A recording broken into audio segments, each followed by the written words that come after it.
ਵਾਹਿਗੁਰੂ जी का खालसा ਵਾਹਿਗੁਰੂ जी की फतेह। मैं ਤੁਹਾਡੀ ਹੋਸਟ ਨੀਲਮ ਕੌਰ ਤੇ ਮੈਂ ਟੀਵੀ 84 ਦੇ ਸਾਰੇ ਦਰਸ਼ਕਾਂ ਦੇ ਸਰੋਤਿਆਂ ਦਾ ਹਾਰਦਿਕ ਸਵਾਗਤ ਕਰਦੀ ਹਾਂ ਪ੍ਰੋਗਰਾਮ ਸੱਚਾ ਸੱਚ ਵਿੱਚ, ਜਿਹੜੇ ਇਸ ਪ੍ਰੋਗਰਾਮ ਨਾਲ ਦੇਸ਼ਾਂ ਵਿਦੇਸ਼ਾਂ ਤੋਂ ਜੁੜ ਚੁੱਕੇ ਨੇ। ਖਾਲਸਾ ਅਫੇਅਰ ਸੈਂਟਰ ਦੇ ਸੰਚਾਲਕ ਡਾਕਟਰ ਅਮਰਜੀਤ ਸਿੰਘ ਜੀ ਰੋਜ਼ਾਨਾ ਹੀ ਤਰ੍ਹਾਂ ਸਟੂਡੀਓ ਵਿੱਚ ਮੇਰੇ ਨਾਲ ਸ਼ਾਮਲ ਨੇ। ਆਉਣਾ ਮਿਲ ਕੇ ਅੱਜ ਦੀਆਂ ਵਿਚਾਰ ਚਰਚਾਵਾਂ ਕਰਦੇ ਹਾਂ। जी डॉक्टर साहब वाहिगुरू जी का खालसा वाहिगुरू जी की फतेह। जी डॉक्टर साहब जी आया नूं प्रोग्राम सच्चो सच विच बहुत शुक्रिया जी। डॉक्टर साहब अज 30 अप्रैल 2018 17 विसाख नानकशाही संमत 550 का दिन है। तो डॉक्टर साहब प्रोग्राम शुरू करने तो पहला असीं अपने दर्शकों के श्रोतियां नूं हमेशा तरह दसीए व्यूअर्स, जे तुसीं हक सच इंसाफ ते पैरा दिन दा इको एक चैनल TV 84 नूं देखना चाहते हो तो तुसीं देख सकते हो spectrum cable, RCN cable, Bell 5 cable in Canada, roku, जादू box, Shava, Facebook, global CPN दी ऐप रही, TV 84 दी ऐप रही ऑनलाइन स्ट्रीमिंग तुसी TV 84 नूं देख सकते हो। व्यूअर्स, जे तुसी TV 84 नाल जां प्रोग्राम सच्चो सच नाल फेसबुक राਹੀਂ जुड़े हो तो इस नूं वध तो वध लाइक करो ते शेयर करो। शुक्रिया, मेहरबानी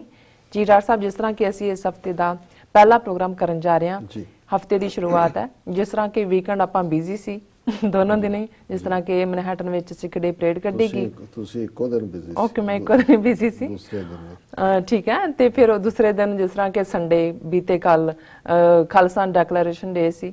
ਇਹ ਦੋ ਦਿਨ ਸਾਡੇ ਸਿੱਖ ਕੌਮ ਲਈ ਬਹੁਤ ਹੀ ਅਹਿਮ ਸੀ ਤੇ ਆਪਾਂ ਚਾਹਾਂਗੇ ਕਿ ਤੁਸੀਂ ਸਾਰੇ ਦਰਸ਼ਕਾਂ ਨਾਲ ਇਹਨਾਂ ਦੀ ਸਾਂਝ ਪਾ ਦਿਓ। ਐਂਡ ਵਨ ਥਿੰਗ ਮੋਰ ਕਿ ਆਪਾਂ ਹੋਰ ਵੀ ਗੱਲਬਾਤ ਕਰਾਂਗੇ, ਜਿਸ ਤਰ੍ਹਾਂ ਕਿ ਅੱਜ ਜਨਰਲ ਹਰੀ ਸਿੰਘ ਨਲਵਾ ਜੀ ਦਾ ਅੱਜ ਸ਼ਹੀਦੀ ਦਿਨ ਹੈ, ਉਸ ਬਾਰੇ ਵੀ ਆਪਾਂ ਗੱਲਬਾਤ ਕਰਾਂਗੇ। ਜੀ ਡਾਕਟਰ ਸਾਹਿਬ ਕੀ ਕਹਿਣਾ ਚਾਹੋਗੇ? ਦੇਖੋ, ਇੱਕ ਪੰਜਾਬੀ ਚ ਭਾਵੇਂ ਆਇਆ ਤਾਂ ਉਰਦੂ ਚ ਵੀ ਇਹ ਸ਼ਬਦ ਹੈ ਜਲਵਾ ਜੀ। ਤੇ ਜਦੋਂ ਤੁਸੀਂ ਦੇਖਦੇ ਹੋ ਵੀ ਜਲਵੇ ਦਾ ਅਰਥ ਕੀ ਹੈ, ਬਿਲਕੁਲ, ਤੇ ਫਿਰ ਸੈਚਰਡੇ ਨੂੰ ਮੈਨਹਟਨ ਦੀਆਂ ਸੜਕਾਂ ਤੇ ਮੈਡੀਸਨ ਸਕੁਅਰ ਵੱਲ ਜਾਂਦੇ ਹਜ਼ਾਰਾਂ ਸਿੰਘਾਂ ਸਿੰਘਣੀਆਂ ਦਾ ਕੇਸਰੀ ਦਸਤਾਰਾਂ ਚੁੰਨੀਆਂ ਦਾ ਹਜੂਮ, ਬਿਲਕੁਲ ਇਹ ਦੱਸ ਰਿਹਾ ਸੀ ਵੀ ਖਾਲਸਾਈ ਜਲਵਾ ਕੀ ਹੈ ਜੀ। ਬੇਸ਼ੱਕ ਉਸ ਤੋਂ ਪਹਿਲਾਂ ਇਸੇ ਹੀ ਜਿਹੜਾ ਮੈਨਹਟਨ ਦੇ ਟਾਈਮ ਸਕੁਅਰ 'ਚ ਵੀ ਇੱਕ ਜਲਵਾ ਜਿਹਦੇ 'ਚ 3000 ਤੋਂ ਜ਼ਿਆਦਾ ਦਸਤਾਰਾਂ ਸਜਾਈਆਂ ਗਈਆਂ ਵੱਡੀ ਗਿਣਤੀ 'ਚ ਸਿੱਖ ਇਕੱਠੇ ਹੋਏ, ਉਹ ਵੀ ਦੁਨੀਆ ਦੇ ਵਿੱਚ ਇੱਕ ਖਬਰ ਬਣੀ। ਕਿਉਂਕਿ ਜਦੋਂ ਟਾਈਮ ਸਕੁਅਰ ਦਾ ਜ਼ਿਕਰ ਹੁੰਦਾ ਹੈ ਤੇ ਸਭ ਨੂੰ 31 ਦਸੰਬਰ ਯਾਦ ਆ ਜਾਂਦਾ ਵੀ ਉੱਤੋਂ ਬਾਲ ਡਿੱਗਦਾ ਹੈ ਜੀ, ਇਹ ਨਵਾਂ ਸਾਲ ਉੱਥੇ ਚੜ੍ਹਦਾ ਹੈ। ਟਾਈਮ ਸਕੁਅਰ ਇੱਕ ਪ੍ਰਾਈਡ ਹੈ ਔਰ ਨਿਊਯਾਰਕ ਦੁਨੀਆ ਦੀ ਕਮਰਸ਼ੀਅਲ ਕੈਪੀਟਲ ਹੈ, ਨੋ ਡਾਊਟ। ਔਰ ਇਹ ਜਿਹੜੀ 31ਵੀਂ ਸਿੱਖ ਡੇ ਪੈਰੇਡ ਜਿਹੜੀ ਸੈਚਰਡੇ ਨੂੰ ਪੂਰੇ ਖਾਲਸਾਈ ਜਾਓ ਜਲਾਲ ਨਾਲ ਜੀ, ਇੱਕ ਜਲਾਲ ਸੀ, ਹੁਣ ਜਲਾਲ ਦੇ ਨਾਲ ਮੈਂ ਖਾਲਸਾਈ ਜਾਓ ਜਲਾਲ ਦੇ ਨਾਲ ਨੋ ਡਾਊਟ ਉੱਥੇ ਜਿਵੇਂ ਖਾਲਸੇ ਨੇ ਆਪਣਾ ਰੰਗ ਦਿਖਾਇਆ ਆਨੰਦਪੁਰ ਦੀ ਧਰਤੀ ਤੋਂ 16000 ਮੀਲ ਦੂਰ। ਔਰ ਮੇਰੀਆਂ ਮਨ ਦੀਆਂ ਅੱਖਾਂ ਸਾਹਮਣੇ ਆ ਰਿਹਾ ਸੀ ਜਦੋਂ, ਕਿਉਂਕਿ ਅਸੀਂ ਉਹ ਗੁਰੂ ਗ੍ਰੰਥ ਸਾਹਿਬ ਦੇ ਫਲੋਟ ਦੇ ਪਿੱਛੇ ਸੀ ਪਹਿਲਾਂ, ਗੱਲ 'ਚ ਵੈਸੇ ਸਾਡੇ ਪਟੇ ਪਾਏ ਸੀ VIP ਬਣਾ ਕੇ, ਪਟੇ ਹੀ ਹੁੰਦੇ ਨੇ, ਹੋਰ ਤਾਂ ਆਮ ਸੰਗਤ ਦਾ ਰੂਪ ਬਣ ਕੇ ਜ਼ਿਆਦਾ ਚੰਗਾ ਲੱਗਦਾ ਜੀ। ਔਰ ਸਾਡੇ ਲਈ ਇੱਕ TV 84 ਦੀ ਜਿਹੜੀ ਹੈ ਪ੍ਰਾਪਤੀ ਦੇ ਤੌਰ ਤੇ ਵੀ ਅਸੀਂ ਇਹਨੂੰ ਦੇਖਦੇ ਹਾਂ 5 ਸਾਲਾਂ 'ਚ ਕਿ ਇਸ ਵਾਰ ਸਾਡੇ ਨਾਲ A1 ਪੰਜਾਬੀ ਜਿਹੜਾ ਪੰਜਾਬ ਦੇ ਵਿੱਚ ਬੜਾ ਪਪੂਲਰ ਚੈਨਲ ਹੈ ਨੇਬਰਿੰਗ ਸਟੇਟਸ ਦੇ ਵਿੱਚ ਵੀ ਜੀ, ਔਰ ਉਹਨਾਂ ਦੇ ਨਾਲ ਅਸੀਂ ਟੁਗੇਦਰ ਇਸ ਪੈਰੇਡ ਨੂੰ ਕਵਰ ਕੀਤਾ। ਸੋ ਨਤੀਜੇ ਦੇ ਤੌਰ ਤੇ ਜਿੱਥੇ ਅਮਰੀਕਾ ਕੈਨੇਡਾ 'ਚ ਡਿਫਰੈਂਟ ਗੈਜਟਸ ਜਿਹੜੇ ਤੁਸੀਂ ਸ਼ੁਰੂ 'ਚ ਹੀ ਦੱਸ ਦਿੰਦੇ ਹੋ, ਸੋ ਮੈਂ ਰਿਪੀਟ ਨਹੀਂ ਕਰਾਂਗਾ ਜੀ। ਇਸ ਤੋਂ ਇਲਾਵਾ ਫੇਸਬੁੱਕ ਦੇ ਉੱਤੇ ਵੀ ਲਾਈਵ ਚੱਲ ਰਿਹਾ ਸੀ, ਉੱਥੇ ਇਸ ਵਾਰ ਪੰਜਾਬ ਦੇ ਵਿੱਚ ਵੀ ਜਿੱਥੇ ਪਿਛਲੇ ਸਾਲਾਂ 'ਚ ਆਮ ਤੌਰ ਤੇ ਇਹ ਨਜ਼ਰ ਆਉਂਦਾ ਸੀ ਕਿ ਕਿਵੇਂ ਦੂਸਰੇ ਚੈਨਲ ਜਿਹੜੇ ਆਪਣੇ ਆਪ ਨੂੰ ਜਦੋਂ ਵਪਾਰਕ ਹਿੱਤ ਆਉਂਦੇ ਨੇ ਤਾਂ ਸਿੱਖਾਂ ਦੇ ਵਿੱਚ ਵੜੇ ਹੁੰਦੇ ਨੇ, ਗੁਰਦੁਆਰਿਆਂ ਤੋਂ ਪੈਸੇ ਬਟੋਰ ਰਹੇ ਹੁੰਦੇ ਨੇ ਜੀ, ਪਰ ਪੈਰੇਡ ਦੇ ਵਿੱਚ ਜਦੋਂ ਖਾਲਿਸਤਾਨ ਜ਼ਿੰਦਾਬਾਦ ਜਾਂ ਆਜ਼ਾਦੀ ਦਾ ਨਾਲ ਜੁੜਿਆ ਕੋਈ ਤਾਂ ਉਹਨੂੰ ਉਹਨਾਂ ਨੇ ਗਾਇਬ ਕਰਕੇ ਐਡਾਂ ਚਲਾ ਦਿੰਦੇ ਨੇ। ਇਸ ਵਾਰ ਵੀ ਇਹੋ ਜਿਹੀ ਹਰਕਤ ਹੀ ਕੀਤੀ ਹੈ, ਲੇਕਿਨ ਇਹ ਸੀ ਕਿ ਵੀ ਹੁਣ TV 84 ਦਾ ਇੱਕ ਐਸਾ ਪ੍ਰੈਸ਼ਰ ਵੀ ਬਿਲਟ ਹੋਇਆ, ਹਰ ਇੱਕ ਨੂੰ ਪਤਾ ਹੈ ਕਿ ਵੀ ਇਹ ਹੁਣ ਜਿਹੜਾ ਇਸ ਆਵਾਜ਼ ਨੂੰ ਲੁਕੋਇਆ ਨਹੀਂ ਜਾ ਸਕਦਾ। ਔਰ ਇਸ ਤੋਂ ਇਲਾਵਾ ਜਿਵੇਂ ਸੈਂਕੜਿਆਂ ਦੀ ਗਿਣਤੀ 'ਚ ਨਹੀਂ ਸ਼ਾਇਦ ਹਜ਼ਾਰਾਂ ਜਿਹੜੇ ਕਿ ਆਪਣੇ ਤੌਰ ਦੇ ਉੱਤੇ ਫੇਸਬੁੱਕ ਤੇ ਆਪਣੇ ਫੋਨ ਔਨ ਕਰਕੇ ਪਾ ਰਹੇ ਸੀ, ਉਹਦੀਆਂ ਕਲਿੱਪਿੰਗਸ ਕਿਤੇ ਦੀਆਂ ਕਿਤੇ ਪਹੁੰਚੀਆਂ। ਔਰ ਇਹਦੇ 'ਚ ਇੱਕ ਗੱਲ ਬੜੀ ਸਪਸ਼ਟਤਾ ਦੇ ਨਾਲ ਸ਼ੁਰੂ ਤੋਂ ਲੈ ਕੇ ਅਖੀਰ ਤੱਕ ਜ਼ਾਹਰ ਸੀ ਕਿ ਜਿਹੜਾ ਭਾਰਤ ਸਰਕਾਰ ਦਾ ਡਾਇਸਪੋਰਾ ਸਿੱਖਾਂ ਦੇ ਖਿਲਾਫ ਵਿੱਢਿਆ ਹੋਇਆ ਪੂਰਾ ਕੈਂਪੇਨ ਹੈ, ਬੇਸ਼ੱਕ ਇਹ ਕੈਂਪੇਨ 4 ਦਹਾਕਿਆਂ ਤੋਂ ਹੀ ਹੈ, ਇਸ ਵਾਰ ਇਹ ਸਾਲ ਦੀ ਅਹਿਮੀਅਤ ਵੀ ਸੀ ਕਿ 13 ਅਪ੍ਰੈਲ 1978 ਨੂੰ ਵਿਸਾਖੀ ਵਾਲੇ ਦਿਨ ਸ੍ਰੀ ਅੰਮ੍ਰਿਤਸਰ ਸ਼ਹਿਰ 'ਚ ਨਰਕਧਾਰੀਆਂ ਦੇ ਗੁਰੂ ਡੰਮ ਨੂੰ ਚੈਲੰਜ ਕਰਦੇ ਆ ਸ਼ਹੀਦ ਭਾਈ ਫੌਜਾ ਸਿੰਘ ਔਰ 12 ਉਹਨਾਂ ਦੇ ਸਾਥੀ ਸਿੰਘਾਂ ਦੀ ਸ਼ਹਾਦਤ 40 ਸਾਲ ਪੂਰੇ ਹੋਏ ਨੇ ਔਰ ਦੁਨੀਆ ਭਰ 'ਚ ਸਮਾਗਮ ਹੋਏ ਨੇ ਉਹਨਾਂ ਦੀ ਯਾਦ 'ਚ। ਪਰ ਇਹਦੇ ਨਾਲ ਨਾਲ ਜਿਹੜਾ ਭਾਰਤੀ ਅਧਿਕਾਰੀਆਂ ਦੇ ਉੱਤੇ ਉਹਨਾਂ ਦੇ ਐਂਬੈਸਡਰ ਕੌਂਸਲਰ ਉਹਨਾਂ ਦੇ ਗੁਰਦੁਆਰਿਆਂ 'ਚ ਦਾਖਲੇ ਤੇ ਪਾਬੰਦੀ ਔਰ ਉਸ ਤੋਂ ਬਾਅਦ ਉਹਨਾਂ ਦਾ ਜਿਸ ਅੰਦਾਜ਼ ਦੇ ਵਿੱਚ ਮੋਦੀ ਸਰਕਾਰ ਨੇ ਇੰਗਲੈਂਡ ਦੇ ਵਿੱਚ ਥੈਰੇਸਾ ਮੇ ਨਾਲ ਮੁਲਾਕਾਤ ਵੇਲੇ ਵੀ ਖਾਲਿਸਤਾਨ ਦੀ ਗੱਲ, ਕੈਨੇਡਾ ਦੇ ਪ੍ਰਾਈਮ ਮਿਨਿਸਟਰ ਜਸਟਿਨ ਟਰੂਡੋ ਨੂੰ ਜਿਵੇਂ ਹਿਊਮਿਲੇਟ ਕੀਤਾ ਉਸ ਨੂੰ ਉਹਦੇ ਮਿਨਿਸਟਰਾਂ ਨੂੰ ਖਾਲਿਸਤਾਨ ਦੇ ਨਾਲ ਜੋੜ ਕੇ। ਸੋ ਇਸ ਵਾਰ ਇੱਕ ਟੈਸਟ ਵੀ ਸੀ ਕਿ ਵੀ ਕੀ ਜਿਹੜਾ ਭਾਰਤ ਸਰਕਾਰ ਦਾ ਪ੍ਰੋਪੇਗੈਂਡਾ ਹੈ ਉਹਦਾ ਅਸਰ ਦੂਸਰਿਆਂ ਤੇ ਕਿੰਨਾ ਹੋ ਰਿਹਾ ਹੈ, ਗੈਰ ਸਿੱਖਾਂ ਤੇ, ਸਰਕਾਰੀ ਅਧਿਕਾਰੀਆਂ ਜਾਂ ਦੂਜਿਆਂ ਤੇ। ਤੇ ਦੂਸਰਾ ਸੀ ਵੀ ਸਿੱਖ ਸੰਗਤਾਂ ਇਹਨੂੰ ਕਿਵੇਂ ਲੈ ਰਹੀਆਂ ਨੇ, ਕਿ ਸਿੱਖਾਂ 'ਚ ਇਸ ਗੱਲ ਦਾ ਕਿੰਨਾ ਕਿ ਸੋ ਜ਼ਾਹਰ ਹੈ ਕਿ ਵੀ ਜਦੋਂ ਅਸੀਂ ਪਿਛਲੇ ਸੈਚਰਡੇ ਦੇ ਨਗਰ ਕੀਰਤਨ ਦੀ ਗੱਲ ਕੀਤੀ, ਸਟਾਕਟਨ ਦੇ ਵਿੱਚ ਰਿਕਾਰਡ ਤੋੜ ਇਕੱਠ ਸੀ ਪਿਛਲੇ ਸਾਰੇ ਸਾਲਾਂ ਨਾਲੋਂ, ਔਰ ਸਰੀ ਦਾ ਨਗਰ ਕੀਰਤਨ ਜਿੱਥੇ 5 ਲੱਖ ਤੋਂ ਜ਼ਿਆਦਾ ਸਿੱਖ ਸੰਗਤਾਂ ਨੇ ਸ਼ਮੂਲੀਅਤ ਕੀਤੀ ਔਰ ਖਾਲਿਸਤਾਨ ਦੇ ਬੈਨਰ ਥੱਲੇ, ਸਟੇਜ ਦੇ ਉੱਤੇ ਵੀ ਬੈਕ ਤੇ ਖਾਲਿਸਤਾਨ ਦੀ ਗੱਲ ਹੈ। ਹੁਣ ਨਿਊਯਾਰਕ ਦੀ ਪੈਰੇਡ ਜਿਵੇਂ ਅਸੀਂ ਪਿਛਲੇ ਹਫਤੇ 'ਚ ਇਹਨੂੰ ਕਈ ਵਾਰੀ ਰਿਪੀਟ ਕੀਤਾ ਹੈ ਕਿ ਇੱਕ ਇਤਿਹਾਸਕ ਪੈਰੇਡ ਹੈ, ਕਿਉਂਕਿ ਇਸ ਦੀ ਸ਼ੁਰੂਆਤ ਹੀ ਉਦੋਂ ਹੋਈ ਜਦੋਂ ਕਿ ਜੂਨ ਦੇ ਪਹਿਲੇ ਹਫਤੇ 1984 'ਚ ਭਾਰਤੀ ਫੌਜ ਦਾ ਹਮਲਾ ਹੋਇਆ ਔਰ ਉਸ ਤੋਂ ਬਾਅਦ 15 ਅਗਸਤ ਦੀ ਜਿਹੜੀ ਇੰਡੀਆ ਡੇ ਪੈਰੇਡ ਸੀ ਉਸ ਦਾ ਬਾਈਕਾਟ ਕਰਕੇ ਇਹ ਫੈਸਲਾ ਲਿਆ ਗਿਆ ਕਿ ਭਾਈ ਅਸੀਂ ਆਪਣਾ, ਸਾਡੀ ਵੱਖਰੀ ਪਛਾਣ ਹੈ, ਅਸੀਂ ਹੁਣ ਭਾਰਤ ਸਟੇਟ ਦੇ ਨਾਲ ਨਹੀਂ ਰਹਿਣਾ, ਆਪਣੇ ਮੁਲਕ ਦੇ ਲਈ ਅਸੀਂ ਸਟਰਗਲ ਕਰਾਂਗੇ। ਔਰ 31 ਸਾਲ ਪਹਿਲਾਂ ਇਸ ਪੈਰੇਡ ਦੀ ਸ਼ੁਰੂਆਤ ਹੋਈ। ਸੋ ਜ਼ਾਹਰ ਹੈ ਇਸ ਵਾਰ ਇਹ ਵੀ ਇੱਕ ਟੈਸਟ ਸੀ ਔਰ ਇਹਦੇ 'ਚ ਮੈਂ ਸਮਝਦਾ ਹਾਂ ਵੀ ਸਮੁੱਚੇ ਗੁਰਦੁਆਰਾ ਸਾਹਿਬਾਨ, ਕਿਉਂਕਿ ਬੇਸ਼ੱਕ ਇਹਨੂੰ ਲੀਡ ਗੁਰਦੁਆਰਾ ਰਿਚਮੰਡ ਹਿਲ ਕਲਚਰਲ ਸੁਸਾਇਟੀ ਕਰਦੇ ਔਰ ਦਰਸ਼ਕ ਸਕਰੀਨ ਦੇ ਉੱਤੇ ਸ਼ਾਰਟਸ ਦੇਖ ਰਹੇ ਨੇ ਪੈਰੇਡ ਦੇ, ਕਿ ਉਹ ਸਾਰੇ ਹੀ ਗੁਰਦੁਆਰੇ ਨਿਊ ਜਰਸੀ ਔਰ ਕਨੈਟੀਕਟ ਸ਼ਮੂਲੀਅਤ ਕਰਦੇ ਨੇ, ਜਿਹੜੇ ਸ਼ਾਇਦ 50 ਤੋਂ ਜ਼ਿਆਦਾ ਗਿਣਤੀ ਜ਼ਿਆਦਾ ਬਣ ਜਾਂਦੀ ਹੈ। ਔਰ ਇਹ ਰਿਜ਼ੋਲਵ ਸੀ ਕਿ ਇਸ ਪੈਰੇਡ ਚੋਂ ਖਾਲਿਸਤਾਨ ਦਾ ਮੈਸੇਜ ਜਾਣਾ ਚਾਹੀਦਾ ਔਰ ਸ਼ੁਰੂ ਤੋਂ ਅਖੀਰ ਤੱਕ ਜਿਸ ਅੰਦਾਜ਼ ਦੇ ਵਿੱਚ ਸਿੱਖ ਸੰਗਤਾਂ ਦੀ ਸ਼ਮੂਲੀਅਤ, ਉਤਸ਼ਾਹ, ਜੋਸ਼, ਔਰ ਸਾਨੂੰ ਇਸ ਗੱਲ ਦੀ ਖੁਸ਼ੀ ਹੁੰਦੀ ਹੈ ਕਿ TV 84 ਦਾ ਨਿਮਾਣਾ ਜਿਹਾ ਯਤਨ ਜਿਹੜਾ 5 ਸਾਲ ਤੋਂ ਅਸੀਂ ਮਾੜਾ ਮੋਟਾ ਇੱਥੇ ਕੀਤਾ, ਉਸ ਦੇ ਵੱਡੀ ਗਿਣਤੀ 'ਚ ਐਡਮਾਇਰਰ ਔਰ ਤੁਹਾਨੂੰ ਇਸ ਕਿਸਮ ਦੇ ਇਕੱਠਾਂ 'ਚ ਹੀ ਪਤਾ ਲੱਗਦਾ ਹੈ ਜਦੋਂ ਸਧਾਰਨ ਜਿਹੜੇ ਆਮ ਤੌਰ ਤੇ ਕੋਈ ਪਬਲਿਕ ਮਾਈਕਰੋਫੋਨਸ ਦੇ ਸਾਹਮਣੇ ਨਹੀਂ ਆਉਂਦੇ, ਉਹ ਆਪਣੇ ਪਰਿਵਾਰਾਂ ਨਾਲ ਆ ਕੇ ਪਿਕਚਰ ਲਵਾਉਣਗੇ, ਐਡਮਾਇਰ ਕਰਨਗੇ। ਔਰ ਦੂਸਰਾ ਹੋਏਗਾ ਬਾਕੀ TV 84 ਦੇ ਗੁਬਾਰੇ ਵੀ ਅਸਮਾਨ ਦੇ ਵਿੱਚ ਜਿਹੜੇ ਨੇ ਉਹ ਉੱਡ ਰਹੇ ਸੀ ਤੇ ਨਿਆਣੇ ਐ ਗੁਬਾਰੇ ਵੱਲ ਦੂਰੋਂ ਦੇਖਦੇ ਆ ਭੱਜੇ ਆਉਂਦੇ ਨੇ ਜਿਵੇਂ ਉਹਨਾਂ ਦੀ ਤਾਂ ਜੰਨਤ ਗੁਬਾਰਾ ਹੀ ਹੈ, ਬੈਲੂਨ ਹੀ ਹੈ। ਔਰ ਮੈਂ ਕਿਉਂਕਿ ਕੁਝ ਦੇਰ ਲਈ ਮੈਂ ਉਸ ਆਪਣੇ TV 84 ਦੇ ਉਸ ਵੈਨਿਊ ਦੇ ਉੱਤੇ ਵੀ ਆਇਆ ਤੇ ਮੈਂ ਮੇਰੇ ਲਈ ਜਿਹੜੇ ਕੁਝ ਨਜ਼ਾਰੇ ਨਾ ਉਹ ਬੱਚਿਆਂ ਦੀ ਅੱਖਾਂ 'ਚ ਚਮਕ ਬੜੇ ਖੁਸ਼ ਹੁੰਦੇ ਜਦੋਂ ਕਿ ਬੈਲੂਨ ਦਾ। ਸੋ ਕੁੱਲ ਮਿਲਾ ਕੇ ਇਹ ਇੱਕ ਬਹੁਤ ਵੱਡੀ ਸਕਸੈਸ ਸੀ। ਮੈਸੇਜ ਬੜੀ ਕਲੀਅਰਲੀ ਜਿਹੜਾ ਉਹ ਖਾਲਿਸਤਾਨ ਦਾ ਗਿਆ। ਲੇਕਿਨ ਹੁਣ ਜਦੋਂ ਅਸੀਂ ਮੀਡੀਆ ਦੀ ਗੱਲ ਕੋਈ ਇਹ ਨਹੀਂ ਹੈ ਵੀ ਅਸੀਂ ਆਪਣੀ ਪਿੱਠ ਤੇ ਬਾਰ-ਬਾਰ ਪੈਟ ਕਰਨਾ ਚਾਹੁੰਦੇ ਹਾਂ ਜੀ TV 84 ਤੇ ਇਹ ਅਸੀਂ ਸ਼ੁਕਰਗੁਜ਼ਾਰ ਹਾਂ ਈਵਨ ਪੰਜਾਬੀ ਦੀ ਮੈਨੇਜਮੈਂਟ ਦੇ ਕਿ ਉਹਨਾਂ ਨੇ ਇਹ ਸਾਨੂੰ ਮਾਣ ਦਿੱਤਾ ਹੈ ਕਿ ਉਹ ਸਾਡੇ ਨਾਲ ਜਿਹੜਾ ਉਹਨਾਂ ਨੇ ਸਾਂਝ ਦੇ ਨਾਲ ਇਸ ਨੂੰ ਕੀਤਾ। ਪਰ ਇਹਦੀ ਇੰਪੋਰਟੈਂਸ ਹੋਰ ਵੀ ਬਣ ਜਾਂਦੀ ਹੈ ਕਿ ਤੁਸੀਂ ਸੱਚ ਨੂੰ ਕਿਵੇਂ ਪ੍ਰੈਜ਼ੈਂਟ ਕਰਨਾ ਹੈ ਝੂਠ ਤੋਂ ਨਿਖਾਰ ਕੇ। ਔਰ ਜੇ ਅੱਜ ਸਾਡੇ ਕੋਲ ਆਪਣੇ ਮੀਡੀਆ ਆਊਟਲੈਟ ਨਾ ਹੁੰਦੇ ਜਾਂ ਨਾ ਹੋਣ ਤੇ ਫਿਰ ਕਿਉਂ ਜੀਆਂ ਖਬਰਾਂ ਪੰਜਾਬ ਜਾਂ ਭਾਰਤ ਜਾਂ ਸਾਊਥ ਏਸ਼ੀਆ ਦੇ ਲੋਕਾਂ ਤੱਕ ਪਹੁੰਚਣੀਆਂ ਸੀ, ਉਹਦੀ ਮੈਂ ਇੱਕ ਝਲਕ ਦਿਖਾ ਦਿਆਂ। ਕਿਉਂਕਿ ਜ਼ਾਹਰ ਹੈ ਕਿ ਜਦੋਂ ਨਿਊਜ਼ ਏਜੰਸੀ ਕੋਈ ਖਬਰ ਕਰਦੀ ਹੈ, PTI press trust of India Bharat ਦੀ ਬਹੁਤ ਪੁਰਾਣੀ ਨਿਊਜ਼ ਏਜੰਸੀ ਹੈ, ਆਲਮੋਸਟ ਸਰਕਾਰੀ ਹੈ। ਔਰ ਜਿਹੜੀ PTI ਦੀ ਖਬਰ ਹੁੰਦੀ ਹੈ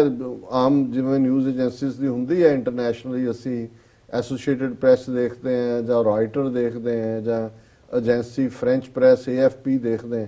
ਉਹ ਬਹੁਤ ਸਾਰੀਆਂ ਪਬਲੀਕੇਸ਼ਨਸ ਦੇ ਵਿੱਚ ਉਹੀ ਖਬਰ ਲੱਗਦੀ ਹੈ। ਸੋ ਜਦੋਂ ਅਸੀਂ PTI ਕਹਿ ਰਹੇ ਹਾਂ it means not hundreds thousands of publications, ਔਰ ਉਹਨਾਂ ਚੋਂ ਅੱਗੋਂ ਬਾਕੀਆਂ ਨੇ ਖਬਰ ਚੁੱਕਣੀ ਹੁੰਦੀ ਹੈ। ਹੁਣ ਇਹਨਾਂ ਦੀ ਖਬਰ 'ਚ ਖਾਲਿਸਤਾਨ ਜਾਂ ਕੌਮੀ ਆਜ਼ਾਦੀ ਦੀ ਇਹਨਾਂ ਨੇ ਸਾਰੀ ਦੀ ਸਾਰੀ ਪੈਰੇਡ ਜਿਹੜੀ ਹੈ ਉਹ ਕਲਚਰਲ ਖਾਤੇ 'ਚ ਪਾਈ ਹੇਟ ਕ੍ਰਾਈਮ ਦੇ ਖਿਲਾਫ ਕਿ ਜੀ ਸਿੱਖ ਆਪਣੀ ਪਛਾਣ ਦੇ ਲਈ ਇਹਨੂੰ ਕਰ ਰਹੇ ਨੇ। ਫਿਰ ਇਸ ਪਰੇਡ 'ਚ ਉਹਨਾਂ ਨੇ ਡਾਂਸ ਵੀ ਕਿਹਾ ਜੀ, ਉੱਥੇ ਡਾਂਸ ਹੋਇਆ। ਹੁਣ ਮੈਂ ਕਿਉਂਕਿ ਬਹੁਤ ਵਾਰੀ ਬਹੁਤਿਆਂ ਨੂੰ ਲੱਗਦਾ ਹੁੰਦਾ ਹੈ ਕਿ ਜੀ ਇਹ ਮੀਡੀਆ ਦੀ ਗੱਲ ਕਰਦੇ ਨੇ, ਇਹਦੇ ਤੋਂ ਤੁਸੀਂ ਅੰਦਾਜ਼ਾ ਲਾਓ ਕਿ ਅੱਗੇ ਤਾਂ ਇਹ ਹੁੰਦਾ ਸੀ ਕਿ ਵੀ ਉਹ ਇਹਨੂੰ ਇਗਨੋਰ ਹੀ ਕਰ ਦਿੰਦੇ ਸੀ। ਮੈਨੂੰ ਨਹੀਂ ਯਾਦ ਮੇਰੇ ਪਿਛਲੇ ਸਾਲਾਂ 'ਚ ਕਿ ਪੀਟੀਆਈ ਨੇ ਖਬਰ ਕੀਤੀ ਹੋਏ ਕਿ ਨਿਊਯਾਰਕ, ਪਰ ਕਿਉਂਕਿ ਐਤਕੀ ਜਲਵਾ ਇੰਨਾ ਸੀ ਔਰ ਅਮਰੀਕਨ ਚੈਨਲ ABC CNN ਦੇ ਔਰ ਦੂਸਰੇ ਕਈ ਉੱਥੇ ਤੁਰ ਰਹੇ ਸੀ, ਸੋ ਉਹਨਾਂ ਨੂੰ ਲੱਗਾ ਕਿ ਵੀ ਬਿਲਕੁਲ ਗਾਇਬ ਕਰਨਾ ਜਿਹੜਾ ਇਹ ਠੀਕ ਨਹੀਂ ਹੋਣਾ, ਇਹਨੂੰ ਤੁਸੀਂ ਹੁਣ ਟਵਿਸਟ ਕਰੋ। ਔਰ ਇਹ ਖਬਰ ਹੈ ਕਿ ਵੀ ਬੇਸ਼ੱਕ ਇਹ ਟ੍ਰਿਬਿਊਨ ਨੇ ਆਪਣੀ ਹੈਡਲਾਈਨ ਦਿੱਤੀ ਹੈ, ਹੈਡਲਾਈਨ ਦੇਣ ਦਾ ਹੱਕ ਹੁੰਦਾ ਹੈ ਕਿ ਜੀ ਸਿੱਖ ਪ੍ਰਾਈਡ ਸਵੀਪਸ ਮੈਨਹਟਨ, ਕਿ ਸਿੱਖਾਂ ਦਾ ਫਖਰ ਜਿਹੜਾ ਉਹ ਮੈਨਹਟਨ ਦੇ ਵਿੱਚ ਆਇਆ। ਪਰ ਜਦੋਂ ਤੁਸੀਂ ਖਬਰ ਦੀ ਡੀਟੇਲ ਦੇਖਦੇ ਹੋ, thousands of Sikhs in the US participated in the annual Sikh Day parade in the heart of Manhattan here, spreading awareness about the faith amid incidents of hate crimes against the minority community। ਕਿ ਜੀ ਕਿਉਂਕਿ ਬਹੁਤ hate crime ਹੋ ਰਿਹਾ ਸਿੱਖਾਂ ਦੇ ਖਿਲਾਫ, ਔਰ ਇਸ ਲਈ ਇਹ ਜਿਹੜਾ ਅਵੇਅਰਨੈਸ, ਹੇਟ ਕ੍ਰਾਈਮ ਤਾਂ 9/11 ਤੋਂ ਬਾਅਦ ਵਧਿਆ, ਇਹ ਤਾਂ ਉਦੋਂ ਸ਼ੁਰੂ ਹੋਇਆ ਜਦੋਂ ਜੂਨ 84 ਦਾ ਅਟੈਕ ਹੋਇਆ। ਇਹਦੀ ਤਾਂ ਸ਼ੁਰੂਆਤ ਹੀ ਐਜ਼ ਏ ਖਾਲਿਸਤਾਨ ਪੈਰੇਡ, ਔਰ ਇਹ ਮਿੱਥ ਕੇ ਕਿ ਵੀ ਜਿੱਥੇ ਇੰਡੀਆ ਡੇ ਪਾਕਿਸਤਾਨ ਡੇ ਪੈਰੇਡਸ ਹੁੰਦੀਆਂ ਉਹੀ ਰਾਊਟ ਅਸੀਂ ਲੈਣਾ, ਭਾਵੇਂ ਉਹਦੇ ਚ ਉਹਨਾਂ ਨੂੰ 3-4 ਸਾਲ ਲੱਗ ਗਏ ਜਾ ਕੇ 88 ਸ਼ੁਰੂ ਹੁੰਦੀ ਹੈ, ਲੇਕਿਨ ਉਹਨਾਂ ਨੇ ਐਸਟੈਬਲਿਸ਼ ਕਰ ਦਿੱਤਾ ਕਿ ਭਾਈ ਅਸੀਂ ਜਿਹੜਾ ਹੈ ਤੁਹਾਡੇ ਨਾਲੋਂ ਅੱਡ ਹੈ, ਅਸੀਂ ਇੰਡੀਅਨ ਸਟੇਟ ਨਾਲ ਸਾਡਾ ਕੋਈ ਤਾਲੁਕ ਨਹੀਂ ਹੈ। ਫਿਰ ਉਹਨਾਂ ਨੇ ਅੱਗੋਂ ਕਿਹਾ ਕਿ ਜੀ ਮੈਨ ਵਿਮਨ ਚਿਲਡਰਨ ਸਾਰੇ ਜਿਹੜੇ ਨੇ ਉਹਦੇ ਚ ਸ਼ਾਮਲ ਹੋਏ। ਸੀ ਆਫ ਟਰਬਨਸ ਸੀ। ਦਾ parade included live music, live music ਤਾਂ ਕੀਰਤਨ ਹੋ ਰਿਹਾ ਸੀ, ਜਾਂ ਜਿਹੜੇ ਫਲੋਟਸ ਨੇ, ਹੁਣ ਫਲੋਟਸ ਦਾ ਤਾਂ ਜ਼ਿਕਰ ਨਹੀਂ ਹੋਇਆ, ਉਹਨਾਂ ਦੇ ਉੱਤੇ ਵੀਰ ਰਸ ਦੇ ਗੀਤ ਚੱਲ ਰਹੇ ਸੀ ਕੌਮੀ ਆਜ਼ਾਦੀ ਦੇ। ਲਾਈਵ ਮਿਊਜ਼ਿਕ, ਡਾਂਸ, ਓ ਮਾਈ ਗॉड, ਡਾਂਸ ਮੈਨੂੰ ਨਹੀਂ ਹੁਣ ਇਸ ਤੋਂ ਵੱਧ ਕੀ ਇਨਫੋਰਮੇਸ਼ਨ, ਕਿਉਂਕਿ ਜੇ ਡਾਂਸ ਨਾ ਕਹਿੰਦੇ ਤੇ ਧਾਰਮਿਕ ਬਣ ਜਾਂਦੀ ਹੈ, ਧਾਰਮਿਕ ਦੇ ਵਿੱਚ ਫਿਰ ਖਾਲਿਸਤਾਨ ਵੀ ਕਿਤੇ ਨਾ ਕਿਤੇ ਆ ਜਾਂਦਾ, ਤੇ ਡਾਂਸ ਨਾਲ ਤੁਸੀਂ ਕਲਚਰਲ ਬਣਾ ਦਿਓ। ਪਰਫਾਰਮੈਂਸ ਬਾਈ ਚਿਲਡਰਨ, ਹੁਣ ਬੱਚਿਆਂ ਨੇ ਸਾਰਿਆਂ ਨੇ ਪਰਫਾਰਮ ਕੀਤਾ। ਮਾਰਚਿੰਗ band, display of Sikh martial arts, decorated floats, as well as culinary offerings as participants marched down several blocks along Manhattan's Madison Avenue। और New York police commissioner James O'Neill and Hoboken mayor Ravinder Singh Bhalla attended the parade. ਇਹ ਹੁਣ ਸਾਰੀ ਖਬਰ ਹੈ PTI ਦੀ। ਹੁਣ ਜਿਹੜਾ ਬੰਦਾ ਕਿਤੇ ਵੀ ਬੈਠਾ ਹੈ ਪੰਜਾਬ 'ਚ, ਜਿਹਦੇ ਕੋਲ ਉਹ ਜੀ ਕਲਚਰਲ ਹੈ, ਉੱਥੇ ਇਕੱਠੇ ਹੋਏ, ਡਾਂਸ ਡੂਸ ਕੀਤਾ, ਭੰਗੜਾ ਪਾਇਆ ਜੀ, ਗਿੱਧਾ ਹੋਇਆ ਔਰ ਚਲੇ ਗਏ ਖਾ ਪੀ ਕੇ, ਕਿਉਂਕਿ ਕਲਚਰਲ ਹੈ। ਔਰ ਇਹ ਕਿਉਂਕਿ ਹਿਟ ਕ੍ਰਾਈਮ ਬੜਾ ਵਧਿਆ ਹੋਇਆ ਔਰ ਉਹ ਅਵੇਅਰਨੈਸ ਪੈਦਾ ਕਰਨ ਦੇ ਲਈ ਹੁਣ ਇਹ ਜਿਹੜੀ ਹੈ ਹਕੀਕਤ ਹੈ। ਔਰ ਇਸ ਤੋਂ ਮੇਰਾ ਖਿਆਲ ਹੈ ਵੀ ਸਾਡੇ ਵੀਰ ਭੈਣਾਂ ਇਸ ਗੱਲ ਨੂੰ ਜ਼ਰੂਰ ਸਮਝਣ ਜਿਹੜੇ ਦਿਲਚਸਪੀ ਰੱਖਦੇ ਨੇ ਕਿ ਭਾਈ ਮੀਡੀਆ ਦੀ ਕੀ ਇੰਪੋਰਟੈਂਸ। ਅਸੀਂ ਸਿੱਖ ਸੰਗਤ ਨੂੰ ਮੁਬਾਰਕਬਾਦ ਵੀ ਦਿੰਦੇ ਔਰ ਵੱਡੀ ਗਿਣਤੀ ਸ਼ਮੂਲੀਅਤ। ਔਰ ਜਿਹੜਾ ਕੱਲ ਦਾ ਸਮਾਗਮ, ਇਹ ਜਿਹੜੀ ਪੈਰੇਡ ਸੀ, ਜਿਵੇਂ ਅਸੀਂ ਦੱਸਿਆ ਕਿ ਦੋਨੋਂ ਹੀ A1 ਪੰਜਾਬੀ ਔਰ TV 84 ਵੱਲੋਂ ਇਸ ਦਾ ਲਾਈਵ ਪ੍ਰਸਾਰਣ ਹੋਇਆ। ਔਰ ਕੱਲਾ ਸਿਰਫ ਪੈਰੇਡ ਦਾ ਹੀ ਨਹੀਂ, ਫਿਰ ਜਿੱਥੇ ਮੈਡੀਸਨ ਐਵਨਿਊ ਤੇ ਜਾ ਕੇ ਸਟੇਜ ਲੱਗਦੀ ਹੈ, ਜਿਹੜੀ ਸਟੇਜ ਦੀ ਕਾਰਵਾਈ ਸੀ ਸਾਰੀ ਦੀ ਸਾਰੀ, ਜਿਹਦੇ ਚ ਖੁੱਲ ਕੇ ਖਾਲਿਸਤਾਨ ਦੀ ਗੱਲ ਹੋਈ, ਨਾਰੇ, ਜੈਕਾਰੇ, ਕੇਸਰੀ ਨਿਸ਼ਾਨ ਔਰ ਪੰਥਕ ਜਿਹੜੀ ਧਿਰਾਂ ਨੇ ਉਹਨਾਂ ਦੇ ਬੁਲਾਰਿਆਂ ਨੇ ਆਪਣੇ ਆਪਣੇ ਵਿਚਾਰ ਦਿੱਤੇ। ਕੱਲ ਕਿਉਂਕਿ 29 ਅਪ੍ਰੈਲ ਦਾ ਦਿਨ ਸੀ ਔਰ ਜਦੋਂ ਅਸੀਂ 29 ਅਪ੍ਰੈਲ ਨੂੰ ਯਾਦ ਕਰਦੇ ਹਾਂ ਤੇ ਕੱਲ 32ਵੀਂ ਵਰ੍ਹੇਗੰਢ ਸੀ। ਠੀਕ 32 ਸਾਲ ਪਹਿਲਾਂ 29 ਅਪ੍ਰੈਲ 1986 ਨੂੰ 26 ਜਨਵਰੀ 1986 ਦੇ ਸਰਬੱਤ ਖਾਲਸਾ ਵੱਲੋਂ ਥਾਪੀ ਬਾਬਾ ਗੁਰਬਚਨ ਸਿੰਘ ਮਾਨੋਚਾਲ ਦੀ ਅਗਵਾਈ ਹੇਠਲੀ 5 ਮੈਂਬਰੀ ਪੰਥਕ ਕਮੇਟੀ ਨੇ ਅਕਾਲ ਤਖਤ ਸਾਹਿਬ ਤੋਂ ਖਾਲਿਸਤਾਨ ਦਾ ਐਲਾਨਨਾਮਾ, ਡੈਕਲੇਰੇਸ਼ਨ ਆਫ ਖਾਲਿਸਤਾਨ ਨੇ ਜਾਰੀ ਕੀਤੀ ਸੀ। ਸੋ ਜ਼ਾਹਿਰ ਹੈ ਵੀ ਇਹ ਇੱਕ ਹਿਸਟੋਰੀਕਲ ਦਿਨ ਹੈ। ਹਰ ਸਾਲ ਇਸ ਦਿਨ ਨੂੰ ਯਾਦ ਕੀਤਾ ਜਾਂਦਾ ਹੈ। ਉਹਨਾਂ 32 ਸਾਲ ਦੇ ਉਸ ਸਮੇਂ ਦੇ ਸ਼ਹੀਦ ਸਿੰਘਾਂ ਸਿੰਘਣੀਆਂ ਨੂੰ ਯਾਦ ਕੀਤਾ ਜਾਂਦਾ ਹੈ ਔਰ ਪ੍ਰਣ ਲਏ ਜਾਂਦੇ ਨੇ। ਉਹ ਜਿਹੜਾ ਜਿਵੇਂ ਪ੍ਰਣ ਹੈ ਉਹ ਤਾਂ ਇਹੀ ਹੈ ਕਿ ਵੀ ਅਸੀਂ, ਜਿਵੇਂ ਸੰਤ ਭਿੰਡਰਾਂ ਵਾਲੇ ਫਰਮਾਉਂਦੇ ਸਨ ਕਿ ਖਾਲਸਾ ਜੀ ਸ਼ਹੀਦਾਂ ਦੇ ਖੂਨ ਦਾ ਹੱਕ ਲੈਣਾ। ਸੋ ਖੂਨ ਦਾ ਹੱਕ ਖਾਲਿਸਤਾਨ ਦੀ ਪ੍ਰਾਪਤੀ ਨਾਲ ਹੀ ਜੁੜਿਆ ਹੋਇਆ ਹੈ। ਸੋ ਜ਼ਾਹਿਰ ਹੈ ਕਿ ਇਹ ਸਾਡੇ ਲਈ ਇੱਕ ਬੜੀ ਇੰਪੋਰਟੈਂਟ ਇਵੈਂਟ ਹੁੰਦੀ ਹੈ ਔਰ ਗੁਰਦੁਆਰਾ ਰਿਚਮੰਡ ਹਿਲ ਕਲਚਰਲ ਸੁਸਾਇਟੀ ਜਿਹੜੀ ਕਿ ਇਸ ਈਸਟ ਕੋਸਟ ਦੀ ਸਭ ਤੋਂ ਪੁਰਾਣੀ ਗੁਰਦੁਆਰਾ ਸੁਸਾਇਟੀ ਹੈ, ਉਹਦੇ 'ਚ ਪਿਛਲੇ ਲਗਾਤਾਰਤਾ ਨਾਲ ਜਿੰਨਾ ਕੁ ਮੈਨੂੰ ਯਾਦ ਹੈ 91-92 ਤੋਂ ਜੀ ਇਹ ਦਿਨ ਪੂਰੇ ਪੰਜ ਪਿਆਰੇ ਸੈਲੂਟ ਕਰਦੇ ਨੇ ਨਿਸ਼ਾਨ ਸਾਹਿਬ ਨੂੰ ਔਰ ਪ੍ਰਣ ਦੁਹਰਾਇਆ ਜਾਂਦਾ ਹੈ ਔਰ ਦੀਵਾਨ ਸਜਦਾ ਹੈ। ਸੋ ਇਸ ਵਾਰ ਦਾ ਵਿਸ਼ੇਸ਼ ਐਫਰਟ ਜਿਹੜਾ ਹੈ ਸਿੱਖ ਯੂਥ ਆਫ ਅਮਰੀਕਾ ਵੱਲੋਂ, ਗੁਰਦੁਆਰਾ ਰਿਚਮੰਡ ਹਿਲ ਦੀ ਮੈਨੇਜਮੈਂਟ ਵੱਲੋਂ, ਭਾਈ ਬਲਾਕਾ ਸਿੰਘ ਔਰ ਦੂਸਰੀਆਂ ਪੰਥਕ ਧਿਰਾਂ ਨੇ ਕੀਤਾ ਸੀ ਔਰ ਆਲਮੋਸਟ ਸਾਰਿਆਂ ਨੇ ਸ਼ਮੂਲੀਅਤ ਵੀ ਕੀਤੀ। ਕੱਲ ਵੱਡੀ ਗਿਣਤੀ 'ਚ ਸਿੱਖ ਸੰਗਤਾਂ ਜਿਹੜੀਆਂ ਨੇ ਉਹ ਹਾਜ਼ਰ ਸਨ ਜੀ, ਜਿਨ੍ਹਾਂ ਨੇ ਲਗਾਤਾਰਤਾ ਦੇ ਨਾਲ ਜਿਹੜੀ ਖਾਲਿਸਤਾਨ ਜ਼ਿੰਦਾਬਾਦ ਵੀ ਗੂੰਜਿਆ ਔਰ ਅਸੀਂ TV 84 ਵੱਲੋਂ ਇਸ ਇਵੈਂਟ ਨੂੰ ਲਾਈਵ ਕਵਰ ਕੀਤਾ ਔਰ ਕੱਲ ਬਹੁਤ ਸਾਰੇ ਦਰਸ਼ਕਾਂ ਨੇ ਇਸ ਦਾ ਆਨੰਦ ਮਾਣਿਆ। ਸੋ ਅਸੀਂ ਜਿੱਥੇ, ਕਿਉਂਕਿ ਕੱਲ ਐਤਵਾਰ ਸੀ, ਜ਼ਾਹਰ ਹੈ ਵੀ ਜੇ ਸਾਡੇ ਵੀਕਐਂਡ 'ਚ ਹੁੰਦਾ ਤੇ ਅਸੀਂ ਪੂਰਾ ਪ੍ਰੋਗਰਾਮ ਵੀ ਡੈਡੀਕੇਟ ਕਰਦੇ ਜੀ, ਪਰ ਅਸੀਂ ਫਿਰ ਵੀ ਇਸ ਦਿਨ ਨੂੰ ਜਿਹੜਾ ਉਹ ਆਪਣੀਆਂ ਮਨ ਦੀਆਂ ਅੱਖਾਂ ਸਾਹਮਣੇ ਯਾਦ ਕਰਦੇ ਹਾਂ। ਅੱਜ 9:30 ਤੋਂ 10 ਦੇ ਟਾਈਮ ਸਲੋਟ ਦੇ ਵਿੱਚ ਸਰਦਾਰ ਹਰਚਰਨ ਸਿੰਘ ਧਾਮੀ ਜਿਹੜੇ ਕਿ ਦਲ ਖਾਲਸਾ ਦੇ ਪ੍ਰੈਜ਼ੀਡੈਂਟ ਰਹੇ ਨੇ, ਮੁੱਖ ਆਗੂ ਨੇ ਜੀ, ਔਰ ਭਾਈ ਗਜਿੰਦਰ ਸਿੰਘ ਦਲ ਖਾਲਸਾ ਉਹ ਉਹਨਾਂ ਪਹਿਲੀਆਂ ਸ਼ਖਸੀਅਤਾਂ 'ਚੋਂ ਨੇ ਜਿਨ੍ਹਾਂ ਨੇ 84 ਤੋਂ ਵੀ ਪਹਿਲਾਂ ਜਿਹੜਾ ਖਾਲਿਸਤਾਨ ਦੀ ਗੱਲ ਜਿਹੜੀ ਉਹ ਬੇਸ਼ੱਕ ਪੰਜ ਤੀਰ ਹੋਰ ਆਪਣੀ ਨਜ਼ਮਾਂ ਦੀ ਕਿਤਾਬ ਔਰ ਜਿਹੜੀ ਸਟੋਰੀ ਆਫ ਬਿਟਰੀਅਲ ਹੈ ਗੰਗੂ ਦੀ ਰੂਹ ਜੀ, ਕਿ ਕਿਵੇਂ ਪਾਰਲੀਮੈਂਟ 'ਚ ਕੌਣ ਲੋਕ ਬੈਠੇ ਨੇ ਕਿਵੇਂ ਉਹ ਸਿੱਖਾਂ ਦੇ ਨਾਲ ਵਿਤਕਰਾ ਕਰਦੇ ਨੇ, ਉਸ ਦੇ ਉੱਤੇ ਉਹ ਅਕਸਰ ਉਹਨਾਂ ਦੀਆਂ ਨਜ਼ਮਾਂ ਨੇ। ਸੋ ਅੱਜ ਭਾਈ ਹਰਚਰਨਜੀਤ ਸਿੰਘ ਧਾਮੀ ਗੱਲਬਾਤ ਕਰਨਗੇ 9:30 ਤੋਂ 10 ਦੇ ਸਲੋਟ, ਸੋ ਦਰਸ਼ਕ ਜ਼ਰੂਰ ਉਸ ਨੂੰ ਦੇਖਣ ਜੀ। ਔਰ ਅਸੀਂ ਸਮਝਦੇ ਹਾਂ ਵੀ ਸਾਡੇ ਲਈ ਇੱਕ ਜ਼ਰੂਰੀ ਹੈ, ਅਸੀਂ ਅਦਰਵਾਈਜ਼ ਅਕਿਰਤਕਣ ਹੋਵਾਂਗੇ ਜੇ ਜਿਨ੍ਹਾਂ ਦੀ ਬਦੌਲਤ ਅੱਜ ਵੀ ਇਹ ਗੱਲ ਚੱਲ ਰਹੀ ਸੀ ਕਿ ਕਿਵੇਂ 84 ਤੋਂ ਬਾਅਦ ਲੱਖਾਂ ਲੋਕ ਬੇਸ਼ੱਕ ਸ਼ਹੀਦੀਆਂ ਵੀ ਹੋਈਆਂ ਪਰ ਅੱਜ ਅਮਰੀਕਾ ਹੋਏ, ਕੈਨੇਡਾ ਹੋਏ, ਯੂਰਪ ਹੋਏ, ਲੱਖਾਂ ਲੋਕ ਜਿਨ੍ਹਾਂ ਨੇ ਪੋਲੀਟੀਕਲ ਅਸਾਈਲਮ ਲਈ, ਉਹਨਾਂ ਦੇ ਪਰਿਵਾਰ ਉਹਨਾਂ ਦੇ ਅੱਗੋਂ ਜਿਹੜੇ ਨੇ ਇਸ ਫਰੀडम ਨੂੰ ਇੰਜੋਏ ਕਰ ਰਹੇ ਨੇ। ਸੋ ਉਹ ਵੀ ਜ਼ਰੂਰ ਇਹ ਯਾਦ ਕਰਨ ਕਿ ਵੀ ਉਹ ਕਰਦੇ ਨੇ ਸ਼ਹੀਦਾਂ ਦੇ ਡੁੱਲੇ ਖੂਨ ਨੂੰ ਕਿ ਉਹ ਇਸ ਸੰਘਰਸ਼ ਦਾ ਜਿਹੜਾ ਝੰਡਾ ਹੈ ਉਹ ਬੁਲੰਦ ਰੱਖਣ, ਪੂਰਾ ਉੱਚਾ ਰੱਖਣ। ਸੋ ਅਸੀਂ ਜਿਹੜਾ ਸਮੁੱਚੇ ਖਾਲਿਸਤਾਨ ਦੇ ਸ਼ਹੀਦਾਂ ਨੂੰ ਜਿਹੜਾ ਉਹ ਆਪਣੀ ਸ਼ਰਧਾ ਦੇ ਫੁੱਲ ਭੇਟ ਕਰਦੇ ਹਾਂ। ਔਰ ਅੱਜ ਦਾ ਦਿਨ ਹੋਰ ਵੀ ਅਹਿਮ ਹੈ ਜਦੋਂ ਅਸੀਂ 30 ਅਪ੍ਰੈਲ ਦੀ ਗੱਲ ਕਰਦੇ ਹਾਂ। ਸੋ 30 ਅਪ੍ਰੈਲ ਉਹ ਦਿਨ ਹੈ ਜਦੋਂ ਕਿ 30 ਅਪ੍ਰੈਲ 1837 ਨੂੰ ਉਹ ਖਾਲਸਾ ਪੰਥ ਦਾ ਜਰਨੈਲ ਜਿਹੜਾ ਮਹਾਰਾਜਾ ਰਣਜੀਤ ਸਿੰਘ ਦੀਆਂ ਫੌਜਾਂ ਦਾ ਕਮਾਂਡਰ ਇਨ ਚੀਫ ਜੇ ਅੱਜ ਦੀ ਲੈਂਗੁਏਜ ਕਹਿਣਾ ਹੋਏ ਜਰਨੈਲ ਜੀ, ਜਿਸ ਦੀ ਧਮਕ, ਜਿਸ ਦੇ ਨਾਂ ਦਾ ਅੱਜ ਵੀ ਜਿਹੜੇ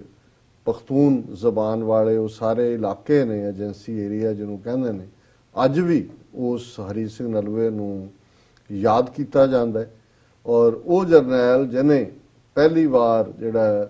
ਮਹਾਰਾਜਾ ਰਣਜੀਤ ਸਿੰਘ ਦੀ ਅਗਵਾਈ ਦੇ ਥੱਲੇ ਇੰਡਸ ਕ੍ਰਾਸ ਕੀਤਾ, ਪਿਸ਼ਾਵਰ ਤੋਂ ਲੈ ਕੇ ਜਮਰੌਦ ਤੱਕ, ਔਰ ਇੰਡਸ ਦੇ ਪਾਰ ਦਾ ਸਾਰਾ ਇਲਾਕਾ ਜਿਹੜਾ ਅਫਗਾਨਿਸਤਾਨ ਸੀ, ਕਿਉਂਕਿ ਅਫਗਾਨਿਸਤਾਨ ਦੀ ਕੈਪੀਟਲ ਕਾਬਲ ਰਹੀ, ਉਹਨਾਂ ਦੀ ਸਬ ਕੈਪੀਟਲ ਪਿਸ਼ਾਵਰ ਸੀ। ਔਰ ਉਹਨੂੰ ਫਿਰ ਸਿੱਖ ਰਾਜ ਜਿਹਨੂੰ ਸਰਕਾਰੇ ਖਾਲਸਾ ਜੀ ਅਸੀਂ ਕਹਿੰਦੇ ਹਾਂ, ਲਾਹੌਰ ਕੈਪੀਟਲ ਸੀ, ਪਿਸ਼ੌਰ ਜਿਹੜਾ ਨਾਂ ਸਿੱਖਾਂ ਨੇ ਦਿੱਤਾ ਉਹ ਸਬ ਕੈਪੀਟਲ ਸੀ। ਔਰ ਉਹਨਾਂ ਦੀ ਸ਼ਹਾਦਤ ਦੇ ਨਾਲ ਬਹੁਤ ਵਾਰ ਅਸੀਂ ਜਦੋਂ ਸਿੱਖ ਰਾਜ ਦਾ ਸੂਰਜ ਡੁੱਬਣ ਦੀ ਗੱਲ ਕਰਦੇ ਹਾਂ ਤੇ 29 ਮਾਰਚ 1849 ਦੁਹਰਾਇਆ ਜਾਂਦਾ ਹੈ, ਕਿਉਂਕਿ ਜਿਸ ਦਿਨ ਫਾਈਨਲੀ ਪੰਜਾਬ ਨੂੰ ਅੰਗਰੇਜ਼ਾਂ ਨੇ ਅਨੈਕਸ ਕੀਤਾ ਔਰ ਮਹਾਰਾਜਾ ਦਲੀਪ ਸਿੰਘ ਨੂੰ ਜਿਹੜਾ ਹੈ ਉਹ ਜਲਾਵਤਨ ਕੀਤਾ। ਮਹਾਰਾਣੀ ਜਿੰਦਾਂ ਨੂੰ ਪਹਿਲਾਂ ਹੀ ਕੈਦ ਕੀਤਾ ਹੋਇਆ ਸੀ। ਲੇਕਿਨ ਮੈਂ ਜਦੋਂ ਹਿਸਟਰੀ ਦਾ, ਇਤਿਹਾਸ ਦਾ ਵਿਦਿਆਰਥੀ ਹੋਣ ਦੇ ਨਾਤੇ ਦੇਖਦਾ ਕਿ ਅਕਾਲੀ ਫੂਲਾ ਸਿੰਘ, ਜਨਰਲ ਹਰੀ ਸਿੰਘ ਨਲੂਆ, ਸ਼ਾਮ ਸਿੰਘ ਅਟਾਰੀ ਵਾਲਾ, ਇਹ ਨਾਂ ਸਾਡੀਆਂ ਯਾਦਾਂ 'ਚ ਨੇ। ਅਸੀਂ ਉਹਨਾਂ ਨੂੰ ਬੜੀ ਜਿਹੜੀ ਹੈ ਉੱਚੀ ਪਦਵੀ ਦਿੱਤੀ ਹੈ ਆਪਣੀਆਂ ਇਤਿਹਾਸਕ ਪੁਸਤਕਾਂ 'ਚ ਵੀ, ਆਪਣੀਆਂ ਯਾਦਾਂ 'ਚ ਵੀ ਜੀ। ਉਹਦੇ 'ਚ ਜੇ ਅਕਾਲੀ ਫੂਲਾ ਸਿੰਘ ਪਹਿਲਾਂ ਸ਼ਹੀਦ ਹੋ ਗਏ ਨੌਸ਼ਹਿਰੇ ਦੀ ਲੜਾਈ ਵੇਲੇ, ਜਿਹੜੀ ਫਾਈਨਲ ਬੈਟਲ ਅਟਕ ਜਦੋਂ ਕ੍ਰਾਸ ਕੀਤਾ ਉਦੋਂ, ਔਰ ਹਰੀ ਸਿੰਘ ਨਲੂਆ, ਔਰ ਇਹ ਉਹ ਪੀਰੀਅਡ ਸੀ ਜਦੋਂ ਇੱਕ ਪਾਸੇ ਸਿੱਖ ਰਾਜ ਦੀਆਂ ਹੱਦਾਂ ਇਧਰ ਜਮਰੌਦ ਤੱਕ ਜਾ ਪਹੁੰਚੀਆਂ ਸਨ, ਉਧਰ ਲਦਾਖ ਤੱਕ ਸਨ, ਇਧਰ ਸ਼ਿਕਾਰਪੁਰ ਤੱਕ ਪਹੁੰਚ ਕੇ ਸਿੰਧ ਸਿੱਖਾਂ ਦੇ ਪੈਰਾਂ 'ਚ ਸੀ ਔਰ ਉਧਰ ਅੰਗਰੇਜ਼ਾਂ ਨੇ ਲਾਹੌਰ ਦਰਬਾਰ ਦੇ ਅੰਦਰ ਡੋਗਰਿਆਂ ਦੇ ਨਾਲ ਆਪਣੀ ਗਿਟਮਿਟ ਕਰਕੇ ਤੇ ਸਿੱਖ ਰਾਜ ਨੂੰ ਹੜੱਪਣ ਦੇ ਲਈ ਅਲਟੀਮੇਟਲੀ ਬ੍ਰਿਟਿਸ਼ ਸਾਮਰਾਜ ਦਾ ਹਿੱਸਾ ਬਣਾਉਣ ਦੇ ਲਈ ਰਣਜੀਤ ਸਿੰਘ ਦੇ ਅਖੀਰਲੇ ਸਾਲਾਂ ਦੇ ਵਿੱਚ ਹੀ ਚਾਲਾਂ ਚੱਲਣੀਆਂ ਸ਼ੁਰੂ ਕੀਤੀਆਂ ਹੋਈਆਂ ਸੀ ਜੀ। ਮਹਾਰਾਜਾ ਰਣਜੀਤ ਸਿੰਘ ਦੀ ਬ੍ਰੌਡ ਮਾਈਂਡਡਨੈਸ, ਉਹਨਾਂ ਦਾ ਇੱਕ ਸੈਕੂਲਰ ਕਰੈਕਟਰ ਅੰਗਰੇਜ਼ਾਂ ਪ੍ਰਤੀ ਵੀ ਉਹਨਾਂ ਨੂੰ ਸੀ ਕਿ ਜੀ ਜਿਹੜਾ ਵਾਅਦਾ ਕੀਤਾ ਉਹ ਨਿਭਾਉਣਾ ਹੈ, ਕਿਉਂਕਿ 1802 ਦੇ ਵਿੱਚ ਅੰਮ੍ਰਿਤਸਰ ਤੋਂ ਬਾਅਦ 1804 ਜਿਹੜੀ ਫਾਈਨਲੀ 1809 ਚ ਅੰਮ੍ਰਿਤਸਰ ਦੀ ਸੰਧੀ ਹੋਈ, ਉਹਦੇ ਥੱਲੇ ਜਿਹੜਾ ਸਤਲੁਜ ਹੱਦ ਮਿੱਥਿਆ ਗਿਆ ਸੀ ਔਰ ਮਹਾਰਾਜਾ ਰਣਜੀਤ ਸਿੰਘ ਨੇ ਆਪਣੇ ਸਾਰੇ ਲਾਈਫ ਟਾਈਮ 'ਚ ਇੱਕ ਸੱਚੇ ਦੋਸਤ ਦੀ ਤਰ੍ਹਾਂ, ਔਰ ਇਹ ਵੀ ਇੱਕ ਸਿੱਖ ਕਰੈਕਟਰ ਹੈ ਕਿ ਭਾਈ ਜੇ ਅਸੀਂ ਜ਼ਬਾਨ ਦਿੱਤੀ ਹੈ, ਕੋਈ ਕਰਾਰਨਾਮਾ ਕੀਤਾ ਹੈ ਜੀ, ਤੇ ਫਿਰ ਅਸੀਂ ਉਸ ਤੇ ਖਲੋਣਾ। ਸੋ ਕੋਈ ਵੀ ਸਿੱਖਾਂ ਵੱਲੋਂ ਇਸ ਪੀਰੀਅਡ ਦੇ ਵਿੱਚ ਕੋਈ ਇਸ ਕਿਸਮ ਦੀ ਗੱਲ ਨਹੀਂ ਹੋਈ ਜਿਹੜੇ, ਔਰ ਉਹ ਪੀਰੀਅਡ ਸੀ ਕਿ ਜਦੋਂ ਈਵਨ ਹੋਲਕਰ ਵਰਗਾ ਵੀ ਜਿਹੜਾ ਉੱਥੋਂ 1 ਲੱਖ ਮਰਾਠਾ ਫੌਜ ਨਾਲ ਦੌੜ ਕੇ ਸਿੱਖਾਂ ਦੇ ਕੋਲ ਆਇਆ ਸੀ, ਲੇਕਿਨ ਮਹਾਰਾਜਾ ਰਣਜੀਤ ਸਿੰਘ ਨੇ ਸਮਝੌਤਾ ਕਰਵਾਤਾ। ਹੈ ਅਰਲੀਅਰ ਡੇਜ਼ ਦੀ ਗੱਲ ਹੈ ਜੀ, ਜਦੋਂ ਉਸ ਨੂੰ ਫੋਲੋ ਕਰ ਰਿਹਾ ਸੀ, ਸ਼ਾਇਦ ਲੇਕ ਉਹਦੇ ਪਿੱਛੇ ਲੱਗਾ ਹੋਇਆ ਸੀ ਔਰ ਬਾਅਦ ਚ ਜਿਹੜਾ ਮਿਲਕ ਉਹਦਾ ਨਾਂ ਸ਼ਾਇਦ ਦਿੱਲੀ ਦੇ ਵਿੱਚ ਬੈਠਾ ਸੀ ਜਿਹਨੇ ਅਲਟੀਮੇਟਲੀ ਰਣਜੀਤ ਸਿੰਘ ਦੇ ਨਾਲ ਫਾਈਨਲੀ ਸਮਝੌਤਾ ਕੀਤਾ। ਸੋ ਇਸ ਤੋਂ ਇਲਾਵਾ ਵੀ ਕੋਈ ਐਸੀ ਇਨਸੀਡੈਂਸ ਨਹੀਂ ਹੈ ਜਿਹਦੇ ਚ ਕਿ ਸਿੱਖਾਂ ਨੇ ਉਸ ਟ੍ਰੀਟੀ ਨੂੰ ਫਲਾਊਟ ਕੀਤਾ ਹੋਏ ਜੀ। ਪਰ ਅੰਗਰੇਜ਼ ਇਹ ਸਮਝਦੇ ਸੀ ਕਿ ਜਿੰਨੀ ਦੇਰ ਤਾਂ Maharaja Ranjit Singh helm of affairs ਤੇ ਹੈ, ਉਹਨਾਂ ਦੇ ਲਈ ਕੋਈ ਵੀ ਇਸ ਕਿਸਮ ਦਾ ਪੰਗਾ ਲੈਣਾ ਜਿਹੜਾ ਉਹ ਪੁੱਠਾ ਪੈ ਸਕਦਾ। ਸੋ ਉਹਨਾਂ ਨੇ ਆਪਣੇ ਆਂਡੇ ਜਿਹੜੇ ਨੇ ਉਹ ਟੋਕਰੀ 'ਚ ਰੱਖ ਦਿੱਤੇ ਸੀ ਡੋਗਰਿਆਂ ਦੇ ਰੂਪ ਜੀ। ਔਰ ਅਕਾਲੀ ਫੂਲਾ ਸਿੰਘ ਇੱਕੋ ਇੱਕ ਐਸੇ ਸਨ ਜਿਹੜੇ ਰਣਜੀਤ ਸਿੰਘ ਨੂੰ ਵਾਰਨ ਵੀ ਕਰਦੇ ਸੀ ਕਿ ਭਾਈ ਆਹ ਡੋਗਰੇ ਜਿਹੜੇ ਤੂੰ ਵਿੱਚ ਰੱਖੇ ਨੇ ਅਲਟੀਮੇਟਲੀ ਇਹ ਵੇਚਣਗੇ ਪੰਥ ਨੂੰ ਔਰ ਪੰਜਾਬ ਨੂੰ। ਇਸੇ ਤਰ੍ਹਾਂ ਫਰੰਗੀਆਂ ਬਾਰੇ ਵੀ ਜਿਹੜੇ ਜਨਰਲ ਸੀ ਉਹਨਾਂ ਦਾ ਨਿਹੰਗਾਂ ਦਾ ਜਾਂ ਅਕਾਲੀ ਫੂਲਾ ਸਿੰਘ ਹੋਰਾਂ ਦਾ ਨਾ ਪੱਖੀ ਰਵੱਈਆ ਸੀ ਜੀ। ਤੇ ਦੂਸਰਾ ਜਿਹੜਾ ਇਸ ਸਾਰੀ ਖੇਡ ਨੂੰ ਸਮਝਦਾ ਸੀ ਜਨਰਲ ਹਰੀ ਸਿੰਘ ਨਲੂਆ, ਜਿਹੜਾ ਫੌਜ ਦੇ ਵਿੱਚ ਵੀ ਬਹੁਤ ਪਿਆਰਾ ਸੀ ਔਰ ਜਿਵੇਂ ਅਕਸਰ ਅਸੀਂ ਅੱਗੇ ਵੀ ਜ਼ਿਕਰ ਕੀਤਾ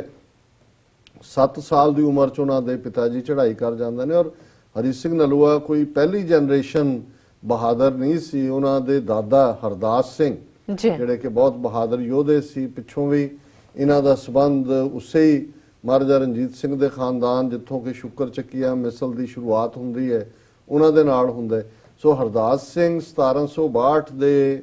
ਪੀਰੀਅਡ 'ਚ ਅਬਦਾਲੀ ਦੀਆਂ ਫੌਜਾਂ ਦੇ ਨਾਲ ਲੜਦੇ ਸ਼ਹੀਦ ਹੋ ਜਾਂਦੇ ਨੇ ਜੀ। ਫਿਰ ਉਹਨਾਂ ਦਾ ਬੇਟਾ ਗੁਰਦਿਆਲ ਸਿੰਘ ਜਿਹੜਾ ਪੂਰਾ ਲਾਇਲ ਸੀ ਸ਼ੁਕਰ ਚੱਕੀਆ ਮਿਸਲ ਦੇ ਔਰ ਰਣਜੀਤ ਸਿੰਘ ਦੇ ਪਿਤਾ ਮਹਾਨ ਸਿੰਘ ਦੇ ਨਾਲ, ਉਹਨਾਂ ਦੀ ਵੀ ਜਿਹੜਾ ਉਹ ਚੜ੍ਹਾਈ ਕਰ ਜਾਂਦੇ ਨੇ ਜਦੋਂ ਜੇ ਹਰੀ ਸਿੰਘ ਨਲੂਆ ਜਿਹੜੇ ਨੇ ਉਹ 7 ਸਾਲ ਦੀ ਉਹਨਾਂ ਦੀ ਉਮਰ ਹੈ। ਔਰ ਬਹੁਤ ਵਾਰ ਅਸੀਂ ਕੁਝ ਜਿਹੜੇ ਆਪਣੇ ਪਾਸੇ ਨੈਰੇਟਿਵ ਬਣਾਏ ਨੇ, ਫੈਕਟ ਇਹ ਹੈ ਹੁਣ ਉਹਨਾਂ ਦਾ ਜਨਮ ਹਰੀ ਸਿੰਘ ਨਲੂਏ ਦਾ ਗੁਜਰਾਂਵਾਲੇ ਦਾ ਹੈ, ਮਹਾਰਾਜਾ ਰਣਜੀਤ ਸਿੰਘ ਵੀ ਗੁਜਰਾਂਵਾਲੇ ਦੇ ਨੇ ਔਰ ਇਹ ਮਹੱਲੇਦਾਰ ਵੀ ਨੇ। ਅੱਜ ਵੀ ਜਿਹੜੀ ਜਿਸ ਘਰ ਦੇ ਵਿੱਚ ਨਲੂਏ ਦਾ ਜਨਮ ਹੋਇਆ ਉਹ ਲੁਧਿਆਣੇ ਤੋਂ ਇੱਕ ਫੈਮਿਲੀ ਗਈ ਹੈ, ਉੱਥੇ ਬੈਠੀ ਹੈ ਔਰ ਉਹਦੇ ਜਿਹੜੇ ਦਰਵਾਜ਼ੇ ਸੀ ਨਲੂਏ ਦੀ ਆਪਣੀ ਹਵੇਲੀ ਦੇ ਔਰ ਦੂਜੇ ਉਹ ਲਾਹੌਰ ਦੇ ਵਿੱਚ ਉਹਨਾਂ ਨੇ ਮਿਊਜ਼ੀਅਮ 'ਚ ਰੱਖੇ ਹੋਏ ਨੇ। ਸੋ ਮਹਾਰਾਜਾ ਰਣਜੀਤ ਸਿੰਘ ਔਰ ਹਰੀ ਸਿੰਘ ਨਲੂਆ ਮਹੱਲੇਦਾਰ ਸੀ, ਪਰ ਜਦੋਂ ਉਹਨਾਂ ਦੇ ਪਿਤਾ ਦੀ ਡੈਥ ਹੋਈ ਸੋ ਜ਼ਾਹਰ ਹੈ ਵੀ ਸਾਡੇ ਕਲਚਰ ਦੇ ਵਿੱਚ ਅਲਟੀਮੇਟਲੀ ਬੀਬੀਆਂ ਉਹ ਆਪਣੇ ਪੇਕੇ ਆ ਜਾਂਦੀਆਂ। ਸੋ ਉਹਨਾਂ ਦੀ ਜਿਹੜੀ ਪਰਵਰਿਸ਼ ਹੈ ਮਹਾਰਾਜਾ ਹਰੀ ਸਿੰਘ ਨਲੂਏ ਦੀ ਉਹ ਆਪਣੇ ਮਾਮਿਆਂ ਦੇ ਕੋਲ, ਜਿਨ੍ਹਾਂ ਨੇ ਫਿਰ ਕਿਉਂਕਿ ਬੜਾ ਉਹਨਾਂ ਦਾ ਨਰੋਆ ਜੁੱਸਾ ਸੀ, ਉਹਨਾਂ ਨੇ ਉਹਨਾਂ ਨੂੰ ਹਰ ਪਾਸਿਓਂ ਟ੍ਰੇਨਡ ਕੀਤਾ ਫਿਜ਼ੀਕਲੀ ਵੀ। ਔਰ ਜਦੋਂ ਅਸੀਂ ਸ਼ਾਇਦ ਹੈਗਲ ਨੇ ਲਿਖਿਆ ਜਿਹੜੇ ਜਰਮਨ ਜਾਂ ਦੂਜੇ ਇੱਕ ਰਾਈਟਰ ਆਇਆ ਜਦੋਂ ਉਹ ਹਰੀ ਸਿੰਘ ਨਲੂਆ ਪੇਸ਼ਾਵਰ ਏਰੀਆ ਦੇ ਗਵਰਨਰ ਸੀ, ਉਹਨੇ ਕਿਹਾ ਵੀ ਮੈਂ ਇਸ ਲੈਵਲ ਦਾ ਬੰਦਾ, ਇਹ ਨਹੀਂ ਕਿ ਵੀ ਇਹ ਤਲਵਾਰ ਦਾ ਧਨੀ ਬਹਾਦਰ ਹੈ ਯੋਧਾ ਹੈ ਇਹਨਾਂ ਦਾ, ਵੀ ਜਿਵੇਂ ਵੀ ਫਾਰਸੀ ਦਾ ਉਹਨਾਂ ਨੂੰ ਗਿਆਨ ਹੈ, ਪਸ਼ਤੋ ਜਿਹੜੀ ਉਸ ਖਿੱਤੇ ਦੀ ਜ਼ਬਾਨ ਹੈ ਔਰ ਇੰਟਰਨੈਸ਼ਨਲ ਹਰ ਗੱਲ ਨੂੰ ਕਿ ਵੀ ਉਦੋਂ ਮੇਰੇ ਨਾਲ ਉਹ ਕਨਸਟੀਟਿਊਸ਼ਨ ਦੀ ਗੱਲ ਕਰ ਰਹੇ ਸੀ ਵੀ ਫਰਾਂਸ ਦੇ ਵਿੱਚ ਕਿਸ ਕਿਸਮ ਦਾ ਆਇਨ ਹੈ, ਕਿਸ ਕਿਸਮ ਦਾ ਕਨਸਟੀਟਿਊਸ਼ਨ ਹੈ। ਔਰ ਇਸ ਤੋਂ ਪਹਿਲਾਂ ਜਦੋਂ ਸ਼ਿਮਲਾ ਦੇ ਵਿੱਚ ਵੀ ਅੰਗਰੇਜ਼ਾਂ ਦੇ ਨਾਲ ਡੈਲੀਗੇਸ਼ਨ ਮਿਲਿਆ ਜਿਹਦੇ ਵਿੱਚ ਫਕੀਰ ਅਜ਼ੀਜ਼ੁਦੀਨ ਫੋਰਨ ਮਿਨਿਸਟਰ ਦੇ ਤੌਰ ਤੇ ਸਨ, ਉਹਨਾਂ 'ਚ ਵੀ ਜਨਰਲ ਹਰੀ ਸਿੰਘ ਨਲੂਆ ਸੀ। ਸੋ ਹਰੀ ਸਿੰਘ ਨਲੂਏ ਦਾ ਪ੍ਰਭਾਵ ਇਹੀ ਨਹੀਂ ਕਿ ਉਹਨਾਂ ਨੇ ਲਾਅ ਐਂਡ ਆਰਡਰ ਦੇ ਮਾਮਲੇ 'ਚ ਜਾਂ ਜਿੱਤਾਂ ਦੇ ਮਾਮਲੇ ਜਾਂ ਡਿਸਪਲਿਨ ਪਰ ਈਵਨ ਅੰਗਰੇਜ਼ ਔਰ ਫ੍ਰੈਂਚ ਜੀ ਉਹ ਵੀ ਜਿਹੜੇ ਉਹਨਾਂ ਦਾ ਇੱਕ ਜੰਗ ਦੇ ਮੈਦਾਨ ਦਾ ਹੀ ਗਿਆਨ ਨਹੀਂ ਸੀ, ਉਹ ਇੱਕ ਇੰਟੈਲੈਕਚੁਅਲੀ ਵੀ ਬੜੇ ਸਮਝਦਾਰ ਔਰ ਪੂਰੇ ਦੁਨੀਆ ਦੇ ਵਿੱਚ ਕੀ ਚੱਲ ਰਿਹਾ ਹੈ ਇਸ ਦਾ ਗਿਆਨ ਰੱਖਣ ਵਾਲੇ। ਸੋ ਜ਼ਾਹਰ ਹੈ ਕਿ ਇਸ ਸਾਰੇ ਪੀਰੀਅਡ 'ਚ ਬੜੀ ਯੰਗ ਉਮਰ 'ਚ ਮਹਾਰਾਜਾ ਰਣਜੀਤ ਸਿੰਘ ਆਪਣੇ ਰਾਜਕਾਲ 'ਚ ਜਿਹੜਾ ਹੈ ਬਸੰਤ ਪੰਚਮੀ ਦੇ ਮੌਕੇ ਤੇ ਲਾਹੌਰ ਦੇ ਵਿੱਚ ਉਹਦੇ ਹਕੀਕਤ ਰਾਏ ਦੀ ਸਮਾਧ ਤੇ ਵੱਡਾ ਇੱਕ ਇਕੱਠ ਕਰਦੇ ਸੀ, ਔਰ ਉਹ ਇੱਕ ਇਸ ਕਿਸਮ ਦਾ ਹੀ ਸੀ ਜਿਵੇਂ ਅੱਜ ਦੇ ਸਪੋਰਟਸ ਟੂਰਨਾਮੈਂਟ ਹੁੰਦੇ ਨੇ ਜੀ, ਔਰ ਉਹਦੇ 'ਚ ਫਿਰ ਜਿਹੜਾ ਬੈਸਟ ਕੈਡਟ ਚੁਣਿਆ ਜਾਂਦਾ ਹੈ, ਇੱਕ ਮੇਲਾ ਟਾਈਪ ਵੀ ਹੁੰਦਾ ਸੀ, ਹੋਰ ਵੀ ਸਾਰੀ ਸੈਲੀਬ੍ਰੇਸ਼ਨ ਸੀ ਜਿਵੇਂ ਸਿੱਖ ਰਾਜ ਦੀ, ਜਿਵੇਂ ਇੱਥੇ ਅਸੀਂ 4 ਜੁਲਾਈ ਕਹਿ ਸਕਦੇ ਹਾਂ ਉਸ ਦੌਰ ਦੀ। ਸੋ ਉਹਦੇ 'ਚ ਹਰੀ ਸਿੰਘ ਨਲੂਆ ਬਹੁਤ ਯੰਗ ਉਮਰ 'ਚ 13-14 ਸਾਲ ਦੀ ਉਮਰ 'ਚ ਹਰ ਜਿਹੜਾ ਉਹਨਾਂ ਦਾ ਸੀ ਜੰਗੀ ਕਰਤੱਵ ਉਹਦੇ 'ਚ ਉਹ ਬੈਸਟ ਆਏ। ਔਰ ਜਦੋਂ ਰਣਜੀਤ ਸਿੰਘ ਨੇ ਉਹਨਾਂ ਨੂੰ ਪਰਸਨਲੀ ਅਵਾਰਡ ਦਿੰਦਾ ਸੀ ਜਿਹੜੇ ਵੀ ਬੈਸਟ ਹੈ, ਫਿਰ ਉਹਨਾਂ ਦੀ ਪਰਸਨਲ ਅੜਦਲ ਦੇ ਵਿੱਚ ਆਏ। ਔਰ ਫਿਰ ਜਿਵੇਂ ਕੁਝ ਲੈਜੈਂਡ ਹੈ, ਕੁਝ ਟਰੂਥ ਹੈ, ਕੁਝ ਫੋਕਲੋਰ ਹੈ ਕਿ ਕਿਵੇਂ ਜਦੋਂ ਰਣਜੀਤ ਸਿੰਘ ਸ਼ਿਕਾਰ ਤੇ ਗਏ ਉਹਨਾਂ ਦੇ ਪਰਸਨਲ ਬਾਡੀਗਾਰਡ ਦੇ ਨਾਤੇ ਸਾਈਡ ਤੇ ਨੇ ਸ਼ੇਰ ਜਿਹੜਾ ਉਹਨੇ ਹਮਲਾ ਕੀਤਾ ਅਚਾਨਕ ਕਿਸੇ ਪਾਸਿਓਂ ਨਿਕਲ ਕੇ ਤੇ ਨਲੂਆ ਜਿਹੜਾ ਉਹ ਖਾਲੀ ਹੱਥ ਜਾਂ ਤਲਵਾਰ ਦੇ ਨਾਲ ਅੱਗੇ ਵਧੇ ਬਿਨਾਂ, ਔਰ ਕਿਵੇਂ ਉਹਨਾਂ ਨੇ ਆਪਣੇ ਹੱਥਾਂ ਦੇ ਨਾਲ ਹੀ ਉਹਦਾ ਜਬਾੜਾ ਚੀਰ ਕੇ ਜਾਂ ਜਿਵੇਂ ਵੀ ਉਸ ਨੂੰ, ਔਰ ਇਸ ਤੋਂ ਉਹਨਾਂ ਨੂੰ ਜਿਹੜਾ ਨਲੂਆ ਸ਼ੇਰ ਨੂੰ ਮਾਰਨ ਵਾਲਾ ਕਿ ਉਸ ਦੀਆਂ ਜਿਹੜੇ ਹੱਥ ਨੇ ਉਹ ਸ਼ੇਰ ਦੇ ਪੰਜਾਂ ਵਾਂਗ ਨੇ, ਇਹ ਜਿਹੜਾ ਟਾਈਟਲ ਉਹਨਾਂ ਦੇ ਨਾਲ ਜੁੜਿਆ। ਔਰ ਫਿਰ ਜਦੋਂ ਅਸੀਂ ਜਿੱਤਾਂ ਦੀ ਗੱਲ ਕਰਦੇ ਹਾਂ, ਇਹ ਉਹ ਪੀਰੀਅਡ 1804-05 ਤੋਂ ਲੈ ਕੇ ਤੇ 1837 ਤੱਕ, ਫਿਰ ਕੋਈ ਐਸੀ ਥਾਂ ਨਹੀਂ ਹੈ ਜਿੱਥੇ ਕਿ ਉਹਨਾਂ ਨੇ ਆਪਣੇ ਜ਼ੋਰ ਨਹੀਂ ਦਿਖਾਏ। ਉਹ ਭਾਵੇਂ ਕਸ਼ਮੀਰ ਦੀ ਫਤਿਹ ਸੀ ਅਫਗਾਨਾਂ ਤੋਂ, ਕਸ਼ਮੀਰ ਦੇ ਗਵਰਨਰ ਵੀ ਰਹੇ, ਔਰ ਉਹਨਾਂ ਦੀ ਇੰਨੀ ਪਪੂਲੈਰਿਟੀ ਜਾਂ ਇੰਨਾ ਡਿਸਪਲਿਨ ਜਾਂ ਔ ਸੀ ਕਿ ਮਹਾਰਾਜਾ ਰਣਜੀਤ ਸਿੰਘ ਨੇ ਉਹਨਾਂ ਨੂੰ ਰਾਈਟ ਦਿੱਤਾ ਕਿ ਵੀ ਤੁਸੀਂ ਆਪਣੇ ਨਾਂ ਦਾ ਸਿੱਕਾ ਵੀ ਚਲਾ ਸਕਦੇ ਹੋ ਜੀ, ਔਰ ਉਹਨਾਂ ਦੇ ਨਾਂ ਦੇ ਸਿੱਕੇ ਈਵਨ 19ਵੀਂ ਸਦੀ ਦੇ ਦੂਸਰੇ ਐਂਡ ਤੱਕ ਵੀ ਰਹੇ। ਔਰ ਜਦੋਂ ਅੱਜ ਅਸੀਂ ਬਹੁਤ ਸਾਰੇ ਇਤਿਹਾਸਕ ਕਿਲ੍ਹਿਆਂ ਦੀ ਗੱਲ ਕਰਦੇ ਹਾਂ, ਜਮਰੌਦ ਦਾ ਕਿਲ੍ਹਾ ਜਿੱਥੇ ਅੱਜ ਵੀ ਉਹਨਾਂ ਦੀ ਯਾਦ, ਔਰ ਇਸ ਵਾਰ ਪਸ਼ਾਵਰ ਦੀ ਸਿੱਖ ਸੰਗਤਾਂ ਨੇ ਯਕੀਨੀ ਬਣਾਇਆ, ਔਰ ਉੱਥੋਂ ਦੇ ਜਿਹੜੇ ਆਰਮੀ ਦੇ ਕਮਾਂਡਰ ਨੇ ਪਾਕਿਸਤਾਨ ਆਰਮੀ ਦੇ, ਉਹਨਾਂ ਨੇ ਵੀ ਸਿੱਖਾਂ ਦੀਆਂ ਵਿਸ਼ੇਸ ਨੂੰ ਧਿਆਨ 'ਚ ਰੱਖਦੇ ਆ ਉਹਨਾਂ ਨੇ ਜਾ ਕੇ ਉੱਥੇ ਜਿੱਥੇ ਹਰੀ ਸਿੰਘ ਨਲੂਏ ਦੀ ਸ਼ਹੀਦੀ ਹੋਈ ਉੱਥੇ ਉਹਨਾਂ ਨੇ ਜਾ ਕੇ ਕੀਰਤਨ ਕੀਤਾ, ਦੀਵਾਨ ਸਜਾਇਆ, ਕੁਝ ਥਾਂ ਤੇ ਉਹਨਾਂ ਦੀਆਂ ਤਸਵੀਰਾਂ ਵੀ ਜਿਹੜੀਆਂ ਨੇ ਉਹ ਡਿਸਪਲੇ ਕੀਤੀਆਂ ਗਈਆਂ। ਸੋ ਜ਼ਾਹਰ ਹੈ ਕਸ਼ਮੀਰ ਦੇ ਗਵਰਨਰ ਵੀ, ਪੇਸ਼ਾਵਰ ਦੇ ਗਵਰਨਰ ਵੀ, ਔਰ ਜਦੋਂ ਅਸੀਂ ਇਕੱਲੇ ਕਿਲ੍ਹਿਆਂ ਦੀ ਤਾਮੀਰ ਨਹੀਂ, ਅੱਜ ਜੇ ਅਸੀਂ ਪੰਜਾ ਸਾਹਿਬ ਗੁਰਦੁਆਰਾ ਸਾਹਿਬ ਦੇਖਦੇ ਹਾਂ ਤੇ ਇਹ ਉਹਨਾਂ ਦੇ ਪੀਰੀਅਡ ਦੇ ਵਿੱਚ ਜਦੋਂ ਇਸ ਹਰੀਪੁਰ ਹਜ਼ਾਰੇ ਦੇ, ਔਰ ਜਿਹੜਾ ਅੱਜ ਵੀ ਜਦੋਂ ਹਰੀਪੁਰ ਜ਼ਿਲ੍ਹਾ ਪਾਕਿਸਤਾਨ ਦਾ, ਇਹ ਹਰੀਪੁਰ ਹੈ ਹੀ ਹਰੀ ਸਿੰਘ ਦੇ ਨਾਂ ਤੇ ਜੀ, ਔਰ ਇਹ ਇੱਕ ਪ੍ਰਾਈਡ ਹੈ ਕਿ ਇਹਦੇ ਬਾਵਜੂਦ ਕਿ 47 ਤੋਂ ਬਾਅਦ ਬਹੁਤ ਸਾਰੇ ਨਾਂ ਬਦਲੇ ਗਏ, ਉਧਰਲਿਆਂ ਨੇ ਵੀ ਬਦਲੇ ਨੇ, ਇਧਰਲਿਆਂ ਨੇ ਵੀ ਬਦਲੇ ਨੇ, ਲੇਕਿਨ ਇਲਾਕੇ ਦੇ ਲੋਕਾਂ 'ਚ ਹਮੇਸ਼ਾ ਰਿਹਾ ਕਿ ਹਰੀ ਸਿੰਘ ਦੇ ਨਾਂ ਤੇ ਹੈ। ਉਹ ਹਰੀਪੁਰ ਨੂੰ ਬਦਲਣ ਦੀ ਗੱਲ, ਲਾਇਲਪੁਰ ਤਾਂ ਫੈਸਲਾਬਾਦ ਬਣ ਗਿਆ, ਕੋਈ ਹੋਰ ਹੋ ਗਏ। ਸੋ ਕੁੱਲ ਮਿਲਾ ਕੇ ਅਸੀਂ ਸਮਝਦੇ ਹਾਂ ਵੀ ਉਹਨਾਂ ਦੇ governor of Kashmir, governor Greater Hazara Haripur ਹਜ਼ਾਰੇ ਦੇ ਨਾਲ, ਔਰ ਇਸ ਤੋਂ ਇਲਾਵਾ ਜਿਹੜੇ ਨੇ ਉਹਨਾਂ ਨੇ ਬਹੁਤ ਸਾਰੇ ਹੋਰ ਜਿਹੜੇ ਨੇ ਉਹਨਾਂ ਦੀਆਂ ਪ੍ਰਾਪਤੀਆਂ ਨੇ। ਮੈਂ ਸਮਾਂ ਸੀਮਾ ਵੱਲ ਦੇਖ ਰਿਹਾ। ਸੋ ਕੁੱਲ ਮਿਲਾ ਕੇ ਮੈਂ ਸਮਝਦਾ ਵੀ ਸਾਡੇ ਰਾਜ ਦਾ ਇਸ ਕਿਸਮ ਦੇ ਜਨਰਲ ਦੀ ਸ਼ਹਾਦਤ ਬੇਸ਼ੱਕ ਲੰਬੀ ਕਹਾਣੀ ਹੈ ਕਿ ਉਹ ਪੇਸ਼ਾਵਰ 'ਚ ਬਿਮਾਰ ਪਏ ਨੇ, ਸਾਰਾ ਮੁਲਖਈਆ ਇਕੱਠਾ ਹੋ ਕੇ ਜਮਰੌਦ ਤੇ ਅਟੈਕ ਕਰਦਾ, ਥੋੜੇ ਜਿਹੇ ਅੰਦਰ ਸ਼ੋਲਜਰ ਨੇ। ਮਹਾਰਾਜਾ ਰਣਜੀਤ ਸਿੰਘ ਜਿਹੜੇ ਨੇ ਉਹਨਾਂ ਦੇ ਪੋਤੇ ਦਾ ਵਿਆਹ ਚੱਲ ਰਿਹਾ ਕੰਵਰ ਨਿਹਾਲ ਸਿੰਘ ਦਾ, ਉੱਥੇ ਬਿਜ਼ੀ ਨੇ, ਇਧਰੋਂ ਉਹ ਚਿੱਠੀਆਂ ਭੇਜ ਰਹੇ ਨੇ। ਪ੍ਰਾਈਮ ਮਿਨਿਸਟਰ ਧਿਆਨ ਸਿੰਘ ਹੈ ਡੋਗਰਾ, ਹਰੀ ਸਿੰਘ ਨਲੂਆ ਕਿ ਭਾਈ ਆਰਮੀ ਬਹੁਤ ਵੱਡਾ ਜਿਹੜਾ ਮੁਲਖਈਆ ਇਕੱਠਾ ਹੋ ਕੇ ਆਇਆ, ਉਹ ਧਿਆਨ ਸਿੰਘ ਜੇਬ 'ਚ ਹੀ ਰੱਖ ਲੈਂਦਾ, ਉਹ ਪਹੁੰਚਣ ਹੀ ਨਹੀਂ ਦਿੰਦਾ, ਕਿਉਂਕਿ ਉਹ ਚਾਹੁੰਦੇ ਸੀ, ਡੋਗਰਿਆਂ ਨੂੰ ਪਤਾ ਸੀ ਜਦੋਂ ਤੱਕ ਹਰੀ ਸਿੰਘ ਨਲੂਆ ਜਿਉਂਦਾ ਉਹਨਾਂ ਦੇ ਮਾੜੇ ਡਿਜ਼ਾਈਨ ਜਿਹੜੇ ਨੇ ਉਹ ਟਰੂ ਨਹੀਂ ਹੋ ਸਕਦੇ। ਔਰ ਇਵੈਂਚੁਅਲੀ ਜਦੋਂ 2 ਵਾਰ ਇਵੇਂ ਹੋਇਆ ਤੇ ਫਿਰ ਹਰੀ ਸਿੰਘ ਨਲੂਆ ਬਿਮਾਰੀ ਦੀ ਹਾਲਤ 'ਚ ਉੱਠ ਕੇ ਜਿਹੜਾ ਉਹਨਾਂ ਤੱਕ ਮੈਸੇਜ ਪਹੁੰਚਿਆ। ਔਰ ਇਹ ਇੱਕ ਵੱਖਰੀ ਕਹਾਣੀ ਹੈ ਕਿ ਕਿਵੇਂ ਸਿੱਖ ਰਾਜ ਦੀ ਇੱਕ ਬੜੀ ਐਫੀਸ਼ੀਐਂਟ ਸਪਾਈ ਜਿਹੜੀ ਜਸੂਸ ਹਰਸ਼ਰਨ ਕੌਰ, ਉਹ ਕਿਵੇਂ ਜਮਰੌਦ ਦੇ ਕਿਲੇ 'ਚੋਂ ਨਿਕਲੀ, ਸਾਂਢਣੀ ਤੇ ਸਵਾਰ ਹੋ ਕੇ ਕਿਵੇਂ ਬੁਰਕਾ ਔਰ ਦੂਜਾ ਪਠਾਣੀ ਔਰਤ ਦਾ ਲਿਬਾਸ, ਉਹਨੇ ਹੀ ਆ ਕੇ ਹਰੀ ਸਿੰਘ ਨਲੂਏ ਤੱਕ ਇਹ ਖਬਰ ਪਹੁੰਚਾਈ ਕਿ ਵੀ ਇੰਨੇ ਲੋਕਾਂ ਨੇ, ਹਜ਼ਾਰਾਂ ਜਿਹੜੇ ਨੇ ਅਫਗਾਨ ਉਹਨਾਂ ਨੇ ਆ ਕੇ ਘੇਰ ਲਿਆ ਔਰ ਅੰਦਰ ਇਹ ਜਿਹੜੇ ਨੇ ਘਿਰ ਗਏ ਨੇ ਸਿੱਖ। ਔਰ ਫਿਰ ਨਲੂਏ ਨੇ ਬਿਮਾਰੀ ਦੀ ਹਾਲਤ 'ਚ ਉਹ ਉੱਠੇ, ਆਪਣੀ ਜਿੰਨੀ ਕੁ ਉਹਨਾਂ ਦੇ ਕੋਲ ਕੁਮਕ ਸੀ ਉਹ ਲੈ ਕੇ, ਜਿਉਂ ਹੀ ਉਸ ਫੌਜ ਦੇ ਵਿੱਚ ਹੋਇਆ ਕਿ ਨਲੂਆ ਆ ਗਿਆ, ਇੰਨਾ ਖੌਫ ਸੀ। ਅੱਜ ਤੱਕ ਵੀ ਇਹ ਗੱਲ ਈਵਨ ਬਾਬਾ ਪ੍ਰੇਮ ਸਿੰਘ ਹੋਤੀ ਮਰਦਾਨ ਜਿਨ੍ਹਾਂ ਨੇ ਜਨਰਲ ਹਰੀ ਸਿੰਘ ਨਲੂਆ, ਅਕਾਲੀ ਫੂਲਾ ਸਿੰਘ ਦੀ ਲਾਈਫ ਹਿਸਟਰੀ ਲਿਖੀ ਹੈ, ਕਿਉਂਕਿ ਹੋਤੀ ਮਰਦਾਨ ਉਸੇ ਏਰੀਏ 'ਚ ਹੀ ਹੈ ਜੀ, ਉਹਨਾਂ ਨੇ ਬਹੁਤ ਸਾਰੇ ਪਸ਼ਤੋ ਦੇ ਗੀਤ ਵੀ ਦਿੱਤੇ ਨੇ ਕਿ ਜਿਹੜੇ ਹਰੀ ਸਿੰਘ ਨਲੂਏ ਦੀ ਯਾਦ 'ਚ ਜਾਂ ਉੱਥੇ ਗਾਏ। ਪਰ ਉਹਦੇ 'ਚ ਇੱਕ ਲਾਈਨ ਜਿਹੜੀ ਅਕਸਰ ਕੋਟ ਹੁੰਦੀ ਹੈ ਕਿ ਪਠਾਨੀਆਂ ਆਪਣੇ ਬੱਚਿਆਂ ਨੂੰ ਸਵਾਉਣ ਲਈ ਅੱਜ ਵੀ ਇਹ ਚੁੱਪਸ਼ਾ ਹਰੀਆ ਰਾਗਲਾ, ਚੁੱਪ ਕਰ, ਇਹਦਾ ਹਰੀ ਸਿੰਘ ਨਲੂਆ ਹੈ। ਸੋ ਕਿੱਥੇ ਉਹ ਹਿਸਟਰੀ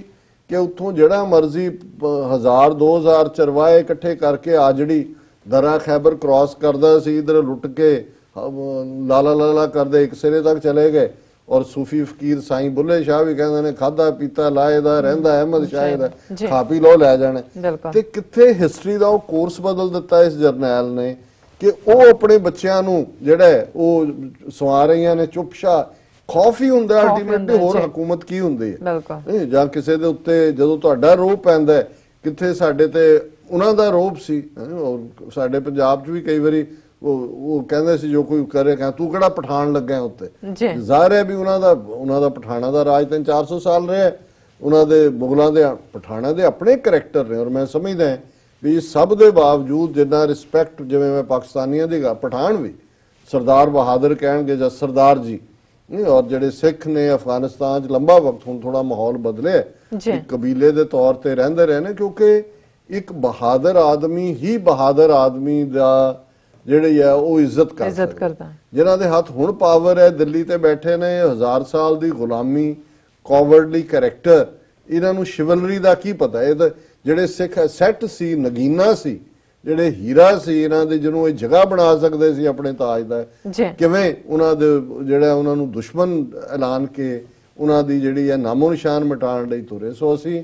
ਸਮਝਦੇ ਹਾਂ ਵੀ ਹਰੀ ਸਿੰਘ ਨਲੂਏ ਦੀ ਸ਼ਹਾਦਤ ਭਾਵੇਂ ਉਸ ਜੰਗ 'ਚ ਫਤਿਹ ਹੋਈ, ਪਰ ਜਿਵੇਂ ਹੈ ਕਿ ਵੀ ਜਦੋਂ ਅੱਗੇ ਕਿਸੇ ਨੂੰ ਫੋਲੋ ਕਰਕੇ ਹਰੀ ਸਿੰਘ ਵਾਪਸ ਮੁੜ ਰਹੇ ਸੀ